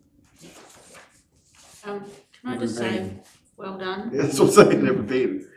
Well done, team, everyone that's contributed to this, because to do this in the timing that we've had to get to this point on this rates capping stuff with the Over Christmas break. Yeah, you lucky know, you love it, eh? hats off to everyone that's actually contributing to all these documents that are coming before us, because like it's been a massive ask. There's so much that, and you guys, like every time we're asking questions, we're getting really informed answers. Yeah, no, I So I just appreciate really the want to information. acknowledge that. Yeah, we're not cynical about timing. No, that's not I our am fault, very cynical. that's not council's fault. So what's happening with, you know, all of the other stuff that we've been tipped into over the last few years? Where's the well-being? Where's climate change at? Where's all this Canterbury water management strategy? Where's all this other stuff that they impose upon us to look at? I mean, we haven't even looked at that now for 6 to 8 months. You haven't And we're probably not going to. Oh, God, dusted, done. I guess that's what annoys me the most, is there's so many things we could be getting on that will affect our community, that would be good for our community, that are just getting shoved sideways because we've spent so much time on this, and now we're going to go on to the simplifying local government submission and that sort of thing. And it's... Do you think it's done by design? Use everybody, you just keep you all confused while they just slide everything in over the table. The reorganisation of local government will be the one thing that we're going to have an ability to deal with. The rest of it's going to fall off the table. Righto, saying that, let's keep moving. Just to cheer you all up. Yeah. Hopefully this has been insightful. Yes. Very interesting to hear what you guys consider important. Yep. Some things obviously not mentioned. The focus appears to be entirely on reducing services. Very little discussion on improving efficiency and reducing costs in other areas, is my observation. I think that's part of it though, because I've looked at that's all on there, and I think that will come with that next stage. Yeah. Is that side of it, from the way I look at it. At the moment, it's a huge overview, but those particular things, like for example, we get a breakdown on things. I think that's we drill down into it. Yeah. Because that's the stuff that we want to. That's the stuff we want to see. Is how can we be more efficient once we know what the rate cap and what's happening at that stage. That's where the rubber hits the road. It's not about the services or the cost of the services. It's about how well the money is being spent for the service that's being delivered. Yeah, I agree. And to me, that's just given this to our next stage about. But it's all of that comes in together. We know what we don't want to see and where we're going, but the next stage brings in those finer details. Okay, so this is the changes we need to make. How do we now become more efficient so that we can deliver those services in a better way or in a more efficient way? And that's, I think, when that nitty-gritty. I don't know if I'm right or wrong on that one, but that's how I've seen it. That's why. According to the government, we're going to become more efficient by simplifying local government. So let's get into it. Yeah, we're heading to the next one. And simplifying local government, as I've spent some time again over the last while, looking at all of the different changes and proposals, everything is actually aligned to this and some of the timeline for this. So again, what's being proposed here? Instead of regional councillors, the current elected mayors of each district will collectively lead regional issues and govern the regional council. And I've got a note there that further question the appointment of Crown commissions appointed by the government to lead or join. And step 2, and I think this is the bit again that becomes silent to step 1, but actually maybe this is what is going on, is that a board of mayors to be known as the Combined Territories Board will further develop future focused plans for how the councils in respective region can work together more effectively and efficiently, a regional reorganisation plan. So that speaks to that efficiency, it speaks to the simplification, and it speaks to that conversation about how you're collaborating, working, or in reality how you maybe amalgamate. And I think, let's be honest, that's the goal. It could be the goal, very much so. And in which case then, when we go back to the rates capping and we talk about levels of service, yes, we can be smarter, and yes, it is implicit in what we do when we come back to the table in regards to doing more for less. I think, to be fair, this council has done awful lot of more for less, and that comes from a lot of the information you get back from the resident surveys. But more for less in a very big council, which then comes with a lot more expenses, and dare I say it, sometimes, you know, more levels of people to work through and be with, just by their very nature, have got a bigger structure to work with, and it's not always as nimble and neat as they can be against smaller councils. So that is the trajectory, and that is part of the conversation today. So the timeline, the draft proposal, we know it's here in November, 20th of February, the submission date. This one has got a link that you go to where you answer more questions as well as uploading. So a little bit different to the rates, that's just an email address. This one is a link and more questions that you answer, or you just upload your submission paper. They are going to make final decisions in March 26.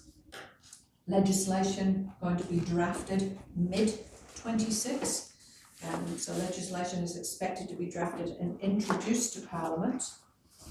2027, the bill targeted for enactment. So again, when it says enactment, that means coming into being. So again, this is all dependent on a continuation of government, or if there is a change in government, what is the viewpoint of the new government if one comes in regards to the trajectory of a lot of this. So again, you've got some moving parts here, but you play with what you've got, and you work with what is currently on the table. Step one, they had 6 questions, which I've now addressed in the paper, and we'll go to that, so I won't go through those questions in, because we're going to do that. And step 2, there are 4 questions to step 2. And the final submission, you've got all sorts of options here. You know, you can do your own, but you could, if you've got time, to combine with other similar rural councils up and down the country. You've got opportunity to speak with councils in the Canterbury region. So I'll leave that as part of the conversation. Past your submission, you might wish to share it. And again, with all of these submissions, this one, they've already noted in their document simplifying that it will be read by an AI bot. More than likely, some of the other information will be read by an AI bot. So in reality, a lot of this information that is in front of you is actually for the public, and it is about that factual narrative that goes in front of the public for that education of what all this means. So we'll go to the questions. And again, there's been an opening statement here, and I've tried to capture some of the things that we've talked about, some of the things that we've seen through our discussions over the last 6 months, and what yourselves as a group of councillors have spoken about to the community. So that forms part of that, your direct response, some of your why. Before we got the introduction into your step 1, is there anything in those opening statements that you would prefer to change, embellish on, agree with? Again, it's representing your voice.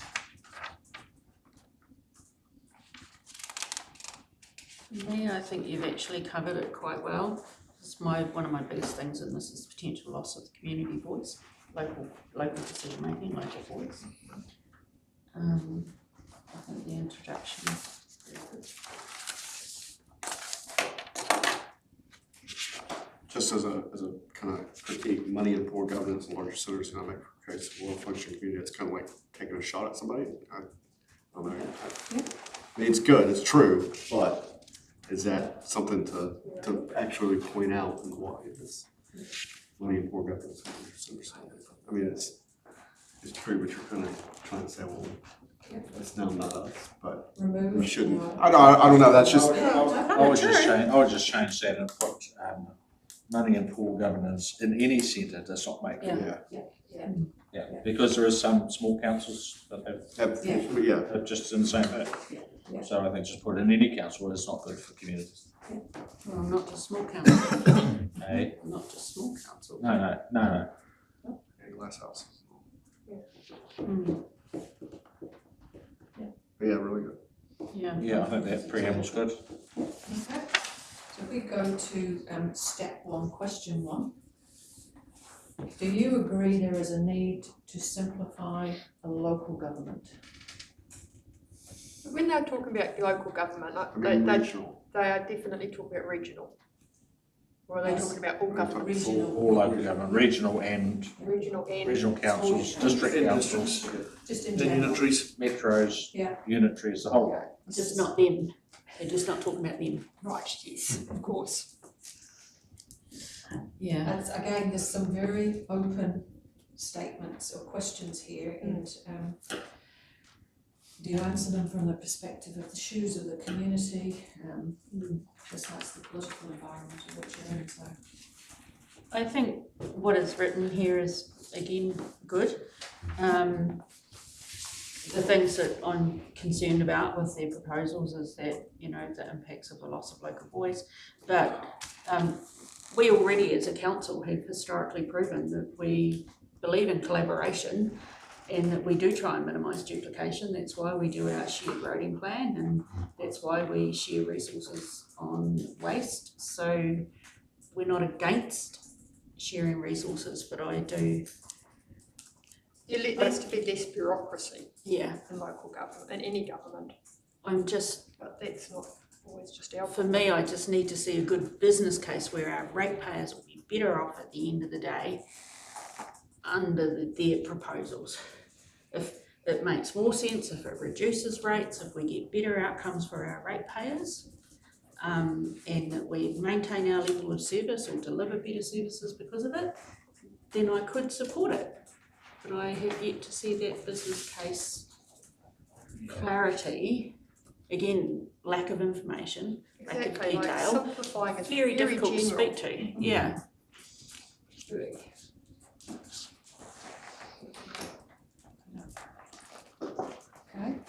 Did that It's just frustration. Again, there's not all the detail. No, Step because one yes. is, at this date, in 27, we're going to do this, but it won't be enacted until after, and then from there, the mayors will start to have more focus at the mayoral forums, and actually the discussion won't be around ECAN, it will be how are we going to deal with step two. Yeah, well, it's like, I would say there needs to be less bureaucracy and there needs to be more efficiencies in local government and regional government, and just everything needs to be more efficient, less bureaucracy, less red tape, and just let people get on with stuff at the least expenses. But how do you put that into the word simplify? Well, you know, like streamlined. Streamlined. I'll tell you that the most effective way to do that is by centralisation. Yes, but that's not, so then I need to add in there with keeping local voice. Yeah. You know, bigger isn't better. No. Smaller and more personal and working with the communities more efficiently with less red tape is what will. But is that simple? I don't know. Sometimes it's the speed of how you can do business that then, you know, there's nothing as cheap as it is today on the whole. And it's that speed and efficiency of getting on with doing some smart decision making, smart governance, and having the right people around the table that then can enact those decisions for you. And you know, the bigger something gets, the more levels it goes through. It's standard business operations all over the world. That doesn't change. Very loaded questions. Yeah. To get the answers that they want. Yes. So again, it comes from the perspective of the feature standard and the community. So what do you think of the proposed approach overall? Okay. I don't agree with it. Just under step one, yeah. I would take out the last paragraph. Yeah. We think it, we know it, but I don't think we need. I don't think we need to remind them that. Open tiger. Yeah. Well, I don't know. Local way. No, just. Step two comes to the crux of question two is the crux of it really.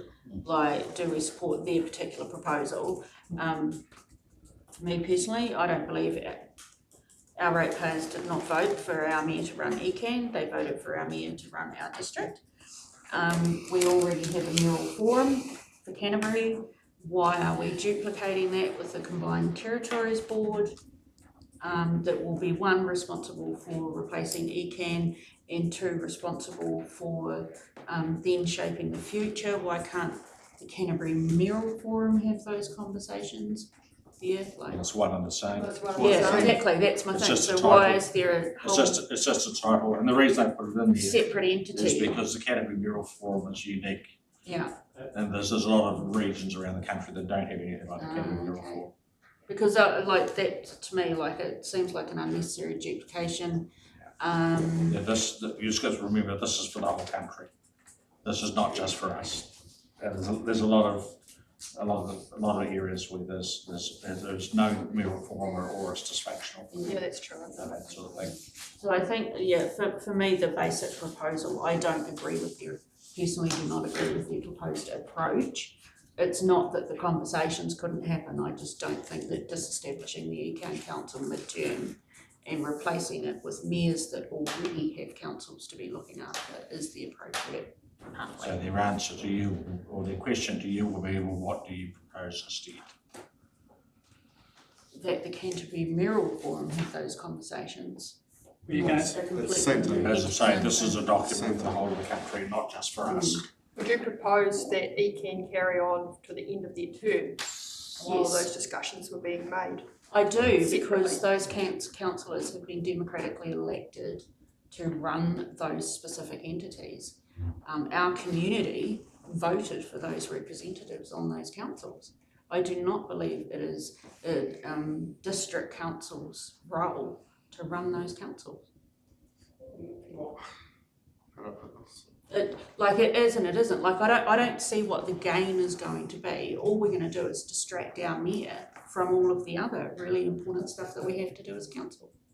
if you want to reorganise And we're not going to get funded for it. Reorganise it, but that needs to be reorganized, not, you're throwing the baby out with the bathwater. You have people who are elected who have a background in what ECAN is supposed to do. I'm not saying that you don't, but again, that you're taking people who are there for a reason because that's what they do and know. And you're saying, now you guys can go, we'll put these guys in because they know better. And that's just, I mean, that's what they're doing. That's exactly what they're doing. And I'm not saying that you're not qualified to be there or anything like that, of course. But it's just a different people were sitting around the table at ECAN, and now there's going to be a different group of people sitting around ECAN who that's not their main focus to try to restructure ECAN. Problem is, if you leave ECAN to restructure, it won't do it. I know. It's heavily Christchurch centric, and it'll just skew the result. The ECAN restructuring, it's not necessarily that the ECAN Council make their decision on what happens with future local government. It's more that that conversation can happen whilst ECAN get on and run ECAN. I think the position we're at is that the Canterbury Territorial Authority Board should be solely focused on coming up with a future plan. Yeah. And that the current structure that's within ECAN should be left in place to run to the end of this term, to do the day-to-day management of what Environment Canterbury had to do. So that way the Combined Territorial Board can just concentrate on what does the future look like. And don't have to worry about, are we going to spray wilding pines in the Mackenzie country or the Hiranui district this week? So that's then, and that is a combination of question 2 and 3, so I can actually pull those together for you. So. And I think the argument for that is they were duly elected Yes. by the people to sit in those roles and that. And I think we need to strongly suggest that this is not cause for commissioners, because the last thing we want is for the government to say, well, you don't want it, we'll put commissioners in there. I think there's a a bit that needs to come to the conversation here as to why this has come about. And over the last year or two, regional council boards have ignored the requests of Wellington. Yes. Now, when Wellington was having a look at a remodel of the RMA, they told Otago Regional Council and ECAN not to move forward with the plan changes. Regional councils ignored them and imposed a whole lot of regulatory red tape on its regions that may not actually be required when the RMA is reformed. Now, Wellington's now looked at a way of dissolving that roadblock. But the problem is that over many, many years, these regional councils really have lost their identity. I don't know that they know what their real purpose is. They seem to ebb and flow with putting requirements onto us and onto territory authorities in terms of environmental outputs. Look at the water service, the Canterbury Water Services Management Plan. That's been a document that's been around 15 years. And every time there's movement proposed to actually deliver on some of the, I think when I first came to council 10 years ago, there was 178 action items in there, and there's now 15. Every time they want to get movement on any of those actions, they push it down to territory authorities to move forward. And you have a look at the way the zone committees have been run and now have been dissolved into whatever they're calling it now. I'm not saying that regional council doesn't need change. What I'm saying is communities voted for this current regional council last year, I don't think they voted great to do that. Yeah. I'll just finish if I can. So one of the things that I haven't seen in any of the discussions is that if they really want to make a change, and you've got to separate your regulatory authority from your service delivery, I don't see that the regional councils have done that very well over the years. What if there is an opportunity for us to actually, we've already got the makings of a unitary authority, it's called ECAN. Why can't it be restructured and remodeled to work better with district and other unitary councils to deliver on the core things the are supposed to deliver core on? things? Exactly, I agree, like there's a. And that could be the focus of the CDB. Yeah. And so instead of a top-down approach from ECAN, which has happened over the many, many years, to territory authorities and others, why can't we turn that on its head a little bit? We all become almost shareholders of the unitary council. We build back what we want. And we sort of move forward together, but I'll come back to the point of we've got to make sure that we separate our regulatory from our service delivery. You can't regulate your own services. But I've been looking at this for many years, and I just think it's so inefficient for that very reason. They've just lost their identity. Yeah, there's some crucial services at regional council, like our water engineers and our biodiversity experts and that kind of stuff. And we want to keep those people and our river engineers. Transport. You know, if we could use those experts in a smaller kind of ECAN or a regional council attached to a district, so we could use the expertise but not have it sitting high with all the bureaucratic stuff. It comes back to what you said earlier, Lisa, about what's moving these environmental solutions forward are volunteers. Yeah. But when the zone committees were formed, the volunteers were sort of pushed out a little bit because they weren't able to do anything without approval of ECAN. So those catchment groups and those community groups are doing that stuff. They still need that overarching support of with those experts and with that help and with that access to funding. But it doesn't need to be a bureaucratic nightmare. Just let them get on with it. Give them the money, the expertise, and things will happen. We'll put more danger rangers on the ground to work directly with those voluntary organisations. Yeah, that's where your efficiencies lie. That's what we wanted. So. Just a thought. I don't know how helpful that is. Good luck with that. I'm going to be listening to this for a few hours on and off as I retype this. So then it comes down to what level of Crown participation and regional decision making do you prefer? Zilch. Not at all. None. Yeah. Unless they want to give We money. could just- Yeah, unless they want to give us money. They can pay for influence. Yes. But hang on a minute, we're saying none at all. Fair as Right. we can. Should there be a Crown appointment to the likes of the CTB as a facilitator? Yes. Or as the independent chair? Yeah. And that, because you're gonna have Yeah, 10 that's true. 10 districts, Yeah. all fighting for survival. Non-voting. Yeah, that's a good idea. And that, Yeah. and I think that, if you have an independent appointment as the chair of that CTB, they're sitting there solely looking at what's good for the model, not do I please my ratepayers in Waimate, do I please my ratepayers in Kaikoura, does Phil want a super city, what are we going to do with Banks Peninsula, and that sort of thing. So I actually think that there is a position there for an independent chair of the CTB. Would they have voting No rights? voting rights? Sorry? Voting rights? Well, the thing is, I don't know what we're going to be voting on, if anything. This is going to be a process that is going to come through by collaboration and working together. That's fine. And again, I think the But detail, if it's a chair, of course they do. Right, okay. and the detail will come in again, this is high level questions, do you like the idea of facilitator? Looking for you to come up with suggestions to enable you to get out the start gate on a lot of this stuff. And not just take the no, we don't want change. You either embrace this change and then figure out how you go about it the best way. So my opinion is there should be, and not necessarily a Crown appointed, but there needs to be an independent chair. Yeah. So and it could be the group. Achieving independence could be very challenging. Yeah. Like to get someone who's genuinely neutral.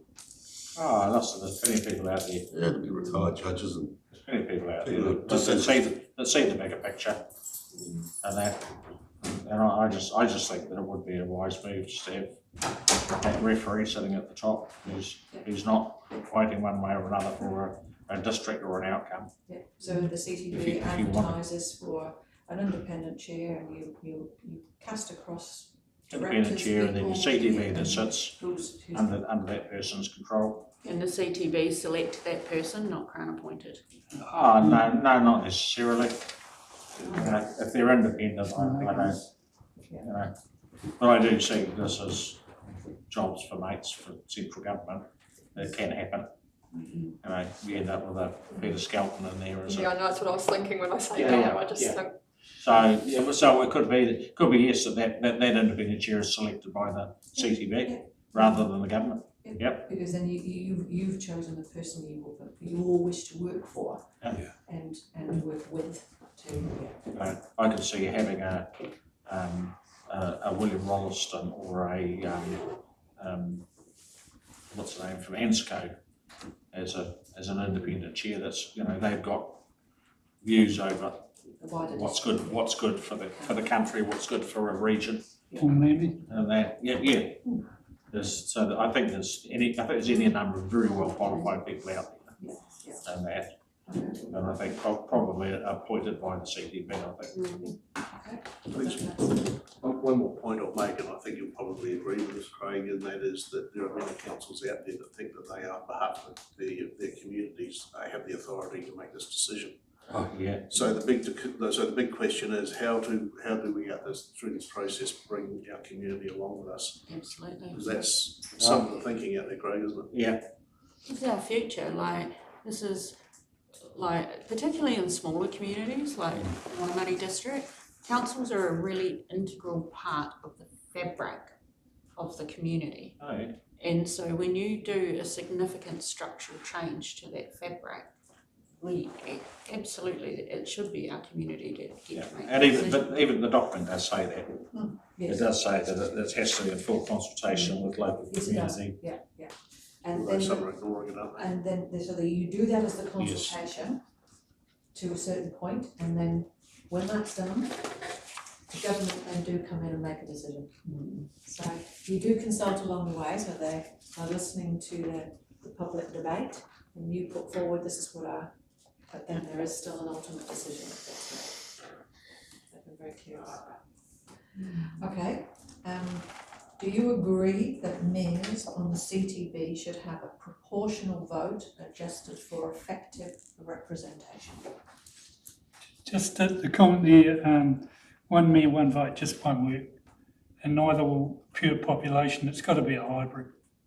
Yeah, I agree. I think, That's I think we need to align with what was raised at the Mayoral Forum the other day, that we believe that a system along the lines of the LGNZ voting system would be effective. So that's based on a number of criteria that gives you certain votes to sign on, population, land size, and that sort of thing. Okay. It needs to be so that one demographic cannot dominate the conversation. yes. Whether that's rural or whether that's urban. Yeah. Now, we fall into this category, so it's quite an important question, and it is outlined in the big bunch of information. How should communities crossing regional boundaries be represented? So you do have one. So just my view is that they would have a position on both CTBs. Yeah, agree.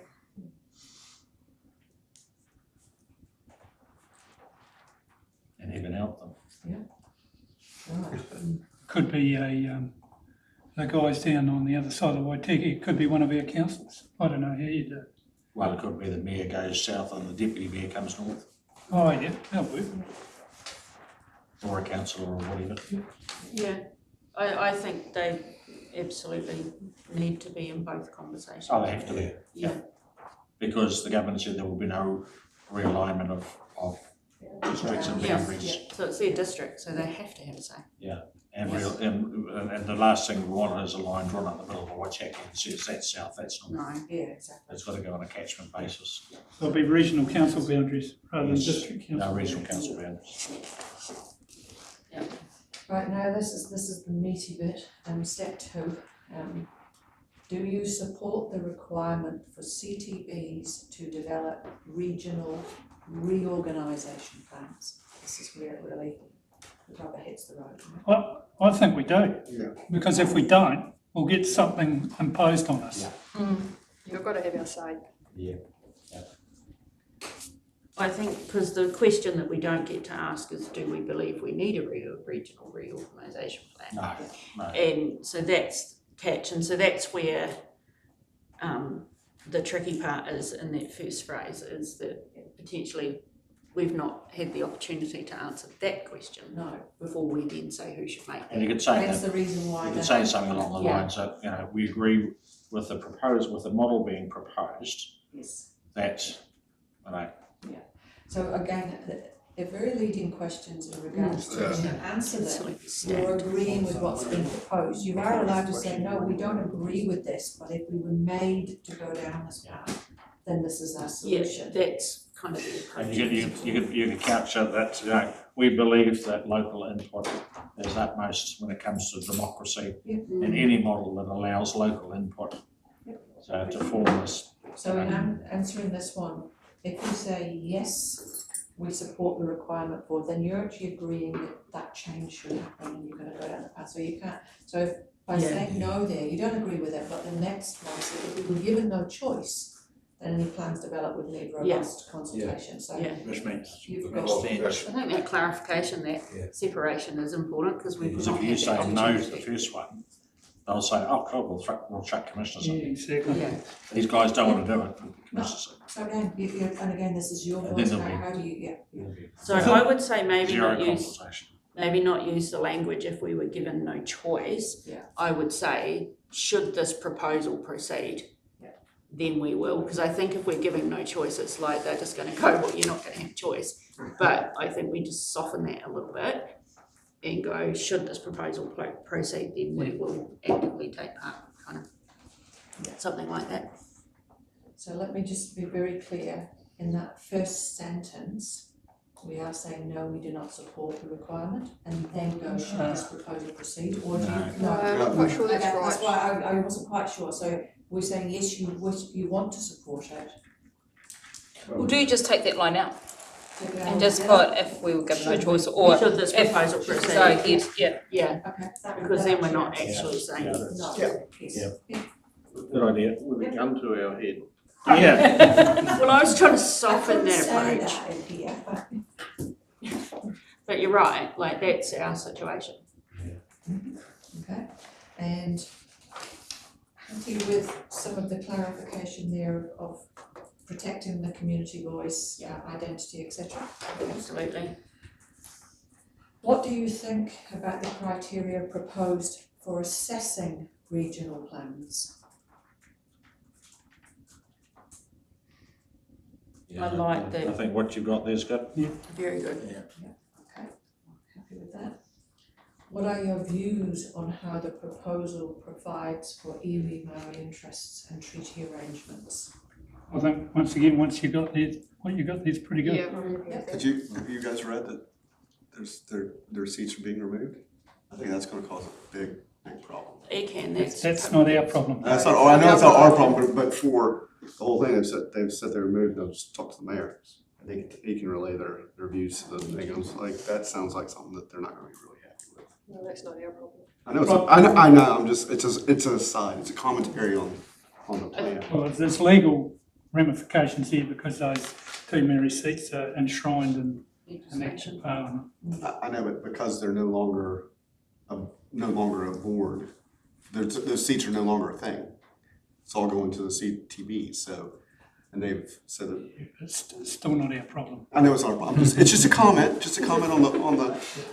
It's part of the explicit intention of their It's a action. sneaky way of doing it. Yeah, that's what. Didn't get their way in other areas, so this is the way to do that. It's not right. No, it's not. They have failed to address these obligations. I agree.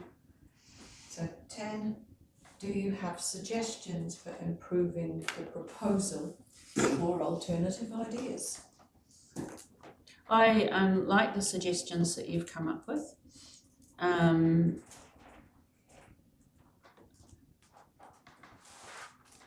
The cross-boundary.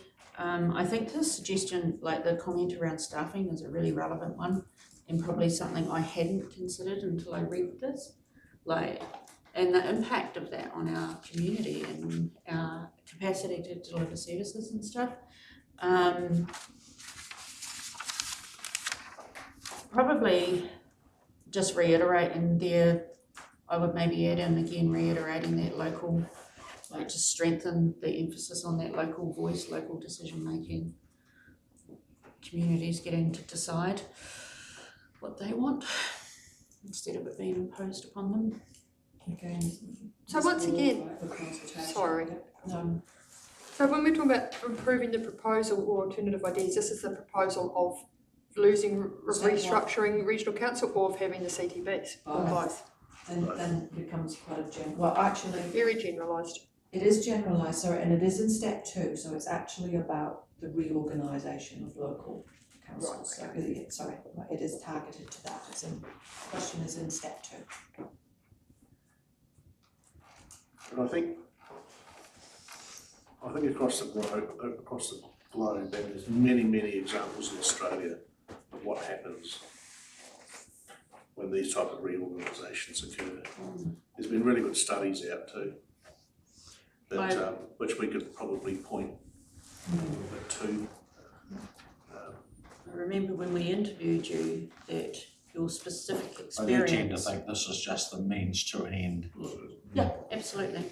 One of the great studies, as I pointed out, as part of 12 people that gave advice to the PD government when we amalgamated Queensland councils from 143 to 87.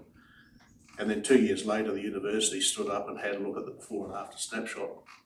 And none of what was proposed by the government was realised. And in fact, the majority of councils were better off prior to the amalgamation. And these studies are all out there. But I think at the end of the day, change for change's sake gets up a lot. I think my underlying, like exactly that, what you're talking about, at what cost to our community. That's all I care about, at what cost to our community. The implications of this for our community and the quality of what we have access and the life that we get to live here is what are the risks to that. Having said that, I think this number 10, if you can really just, after today, go and reread it, and if you've got thoughts or notes or anything that you'd like to provide, just send it through to Nicole. Yeah, I think, you know. Again, I can come up with all sorts of thoughts listening to the conversations around the table over the last 7 or 8 months or so, but at the end it's your voice. Are there any potential advantages for us as a? Yes, of course there is. Yeah, I think that's what I do actually. Because I know we keep talking about the risk and The negatives. the negatives. I'm just And yeah, there is. There definitely is. I mean, we would have a lot more shared services going on with our neighbours up, you know, by now if it wasn't so much disruption trying to keep pace with changes. And it's still, and in fact, in the background, we're still working on it. We're still trying to get up with common, you know, IT platforms and other things for managing infrastructure and common training philosophies and common importation of equipment and other things. And those conversations go well when government gets their nose out of it and just lets the people that actually deliver those services know what's required to get on with that as a job. There are always benefits, but we just need to be aware that if this moves at pace, and it is done to us, it will turn from something that we can actually have input into something we actually need to salvage as best as possible for the community. In the last paragraph after, on number 10, which we have endeavoured to balance the response. I'll change that. Yes. Yeah, can we, I've just put that we have concerns around the proposed simplification of local government. Rather than not supportive of it. We could redo this over time and flick it Yeah, into I the think. section. So, because it would be good to be able to actually come up with a with something that maybe we put together that we would like to see that we think would work for us. With we have, you know, like that regional council just simplified and attached to local. I'm sure we could come up with something, and it would be probably quite good to put something out there. I don't know whether this is the place to do it, but why can't we come up with a proposal that suits us? Because they're talking about reorganisation. Yeah, so I think give them an idea of what would work. And I don't see many people that would probably disagree with a lot of it if it's simplified and it's still working and it's. And that's what I hope the CTV will be looking for. Yeah, I hope so, but I just worry about. Give us your thoughts, Councillors. Within that group who say that this will be just up to the mayors and bugger everybody else. Yeah, that's what worries me about that group. And the only other thing too, this is so contingent on what our neighbours are doing. You know, we can't just say, well, we want this, we want this. We need to know what our surrounding neighbours, if it is likely some sort of unitary authority, you know, what's their attitude? Can we get together and work with them a bit too, come up with maybe a common option? Because while they talk about local government here, that I see the two as two very different things. And I seem to be lumping it all together. Oh, as in regional and local? As in, yeah, regional. Oh, They're just talking two. about, and I'm talking about regional council, because to me that's what this is mostly about. It's not so much. It's not their intention. No, It is to lump it together. Means to an end. So Yes. step 2 really is the goal. Well, I think we need to be quite specific when we are writing this, that we are talking about regional council and not including TA. Because current unitary authorities don't have to care about this at all. No, they No. This is a piece. No. Yeah, so they don't need to go down this road. Oh, so your group is only talking about regional councils, isn't it? It's not. No. Oh, you're There's talking two, about the there's whole, two. It's a complete reorganisation. the whole lot The together. whole of Canterbury Well, district. stuff that we're still not going to talk about, that we're just going to talk about regional council and that. So. I think though, as a farmer, there's a lot of efficiencies possible. You know, you deal with ECAN and you get one attitude from ECAN, you deal with your local council and you're completely different. So the two should be put together to keep, yes, they should be The working first thing together you- but separate and Some that discipline. kind of The makes first thing we need to know is under the new RMA changes, what are they going to be responsible That's for? the other thing. Yeah, I know. This Well, is, well, Wellington's now going to set down, under the RMA changes, a whole lot of model environmental standards, which have to be applied irrespective of the platform that delivers them. So there are massive opportunities, Yeah. I think, particularly in terms of efficiencies. And instead of having all of this multiple layered legislation that is prescriptive, they need to go back to more principle-based and just have a bit more faith in your communities. A great example is the National Wastewater Standard. Yeah, I think that's a really good example. It's the same across the whole country. You shall not put any water out unless it's this level. Everybody knows where they stand, If you know, standard effluent discharge limits. So. and that's what they're aiming for. So there's lots of wins here. Yes. Oh, yeah, there's some great stuff in there. And Everybody's maybe in some of your answers to that question 10, you've put those wins there, you know, what would just send me a couple of paragraphs or bullet points of, as Stuart has suggested, on what you think the opportunities are, you know, and what we can do, as well as how you feel it could be restructured, because it gives the mayor and the deputy mayor something to talk about when they get up around that table. And you not to Frank Lawson on the table, and with Stuart as well. You know, you're structuring the future, yes. Yeah. Are we all good on that one if we close that out?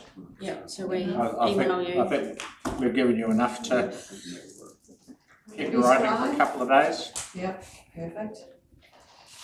All right, we'll make this one really quick. Your long-term plan, and that's coming. Haven't we just done that? We're underway, we talked a lot about it. So this is our 10-year plan, it's going to be 3 years, Lisa, which is Yeah. reviewed every 12 months. So, what we wanted to do very, very quickly, so first of all, conversation that I've had with you in the past, when I talked about a templated plan, so I've sent that to you, and part of that involves the consultation, which we will do along the way, but at the end, what you're going to do is build this.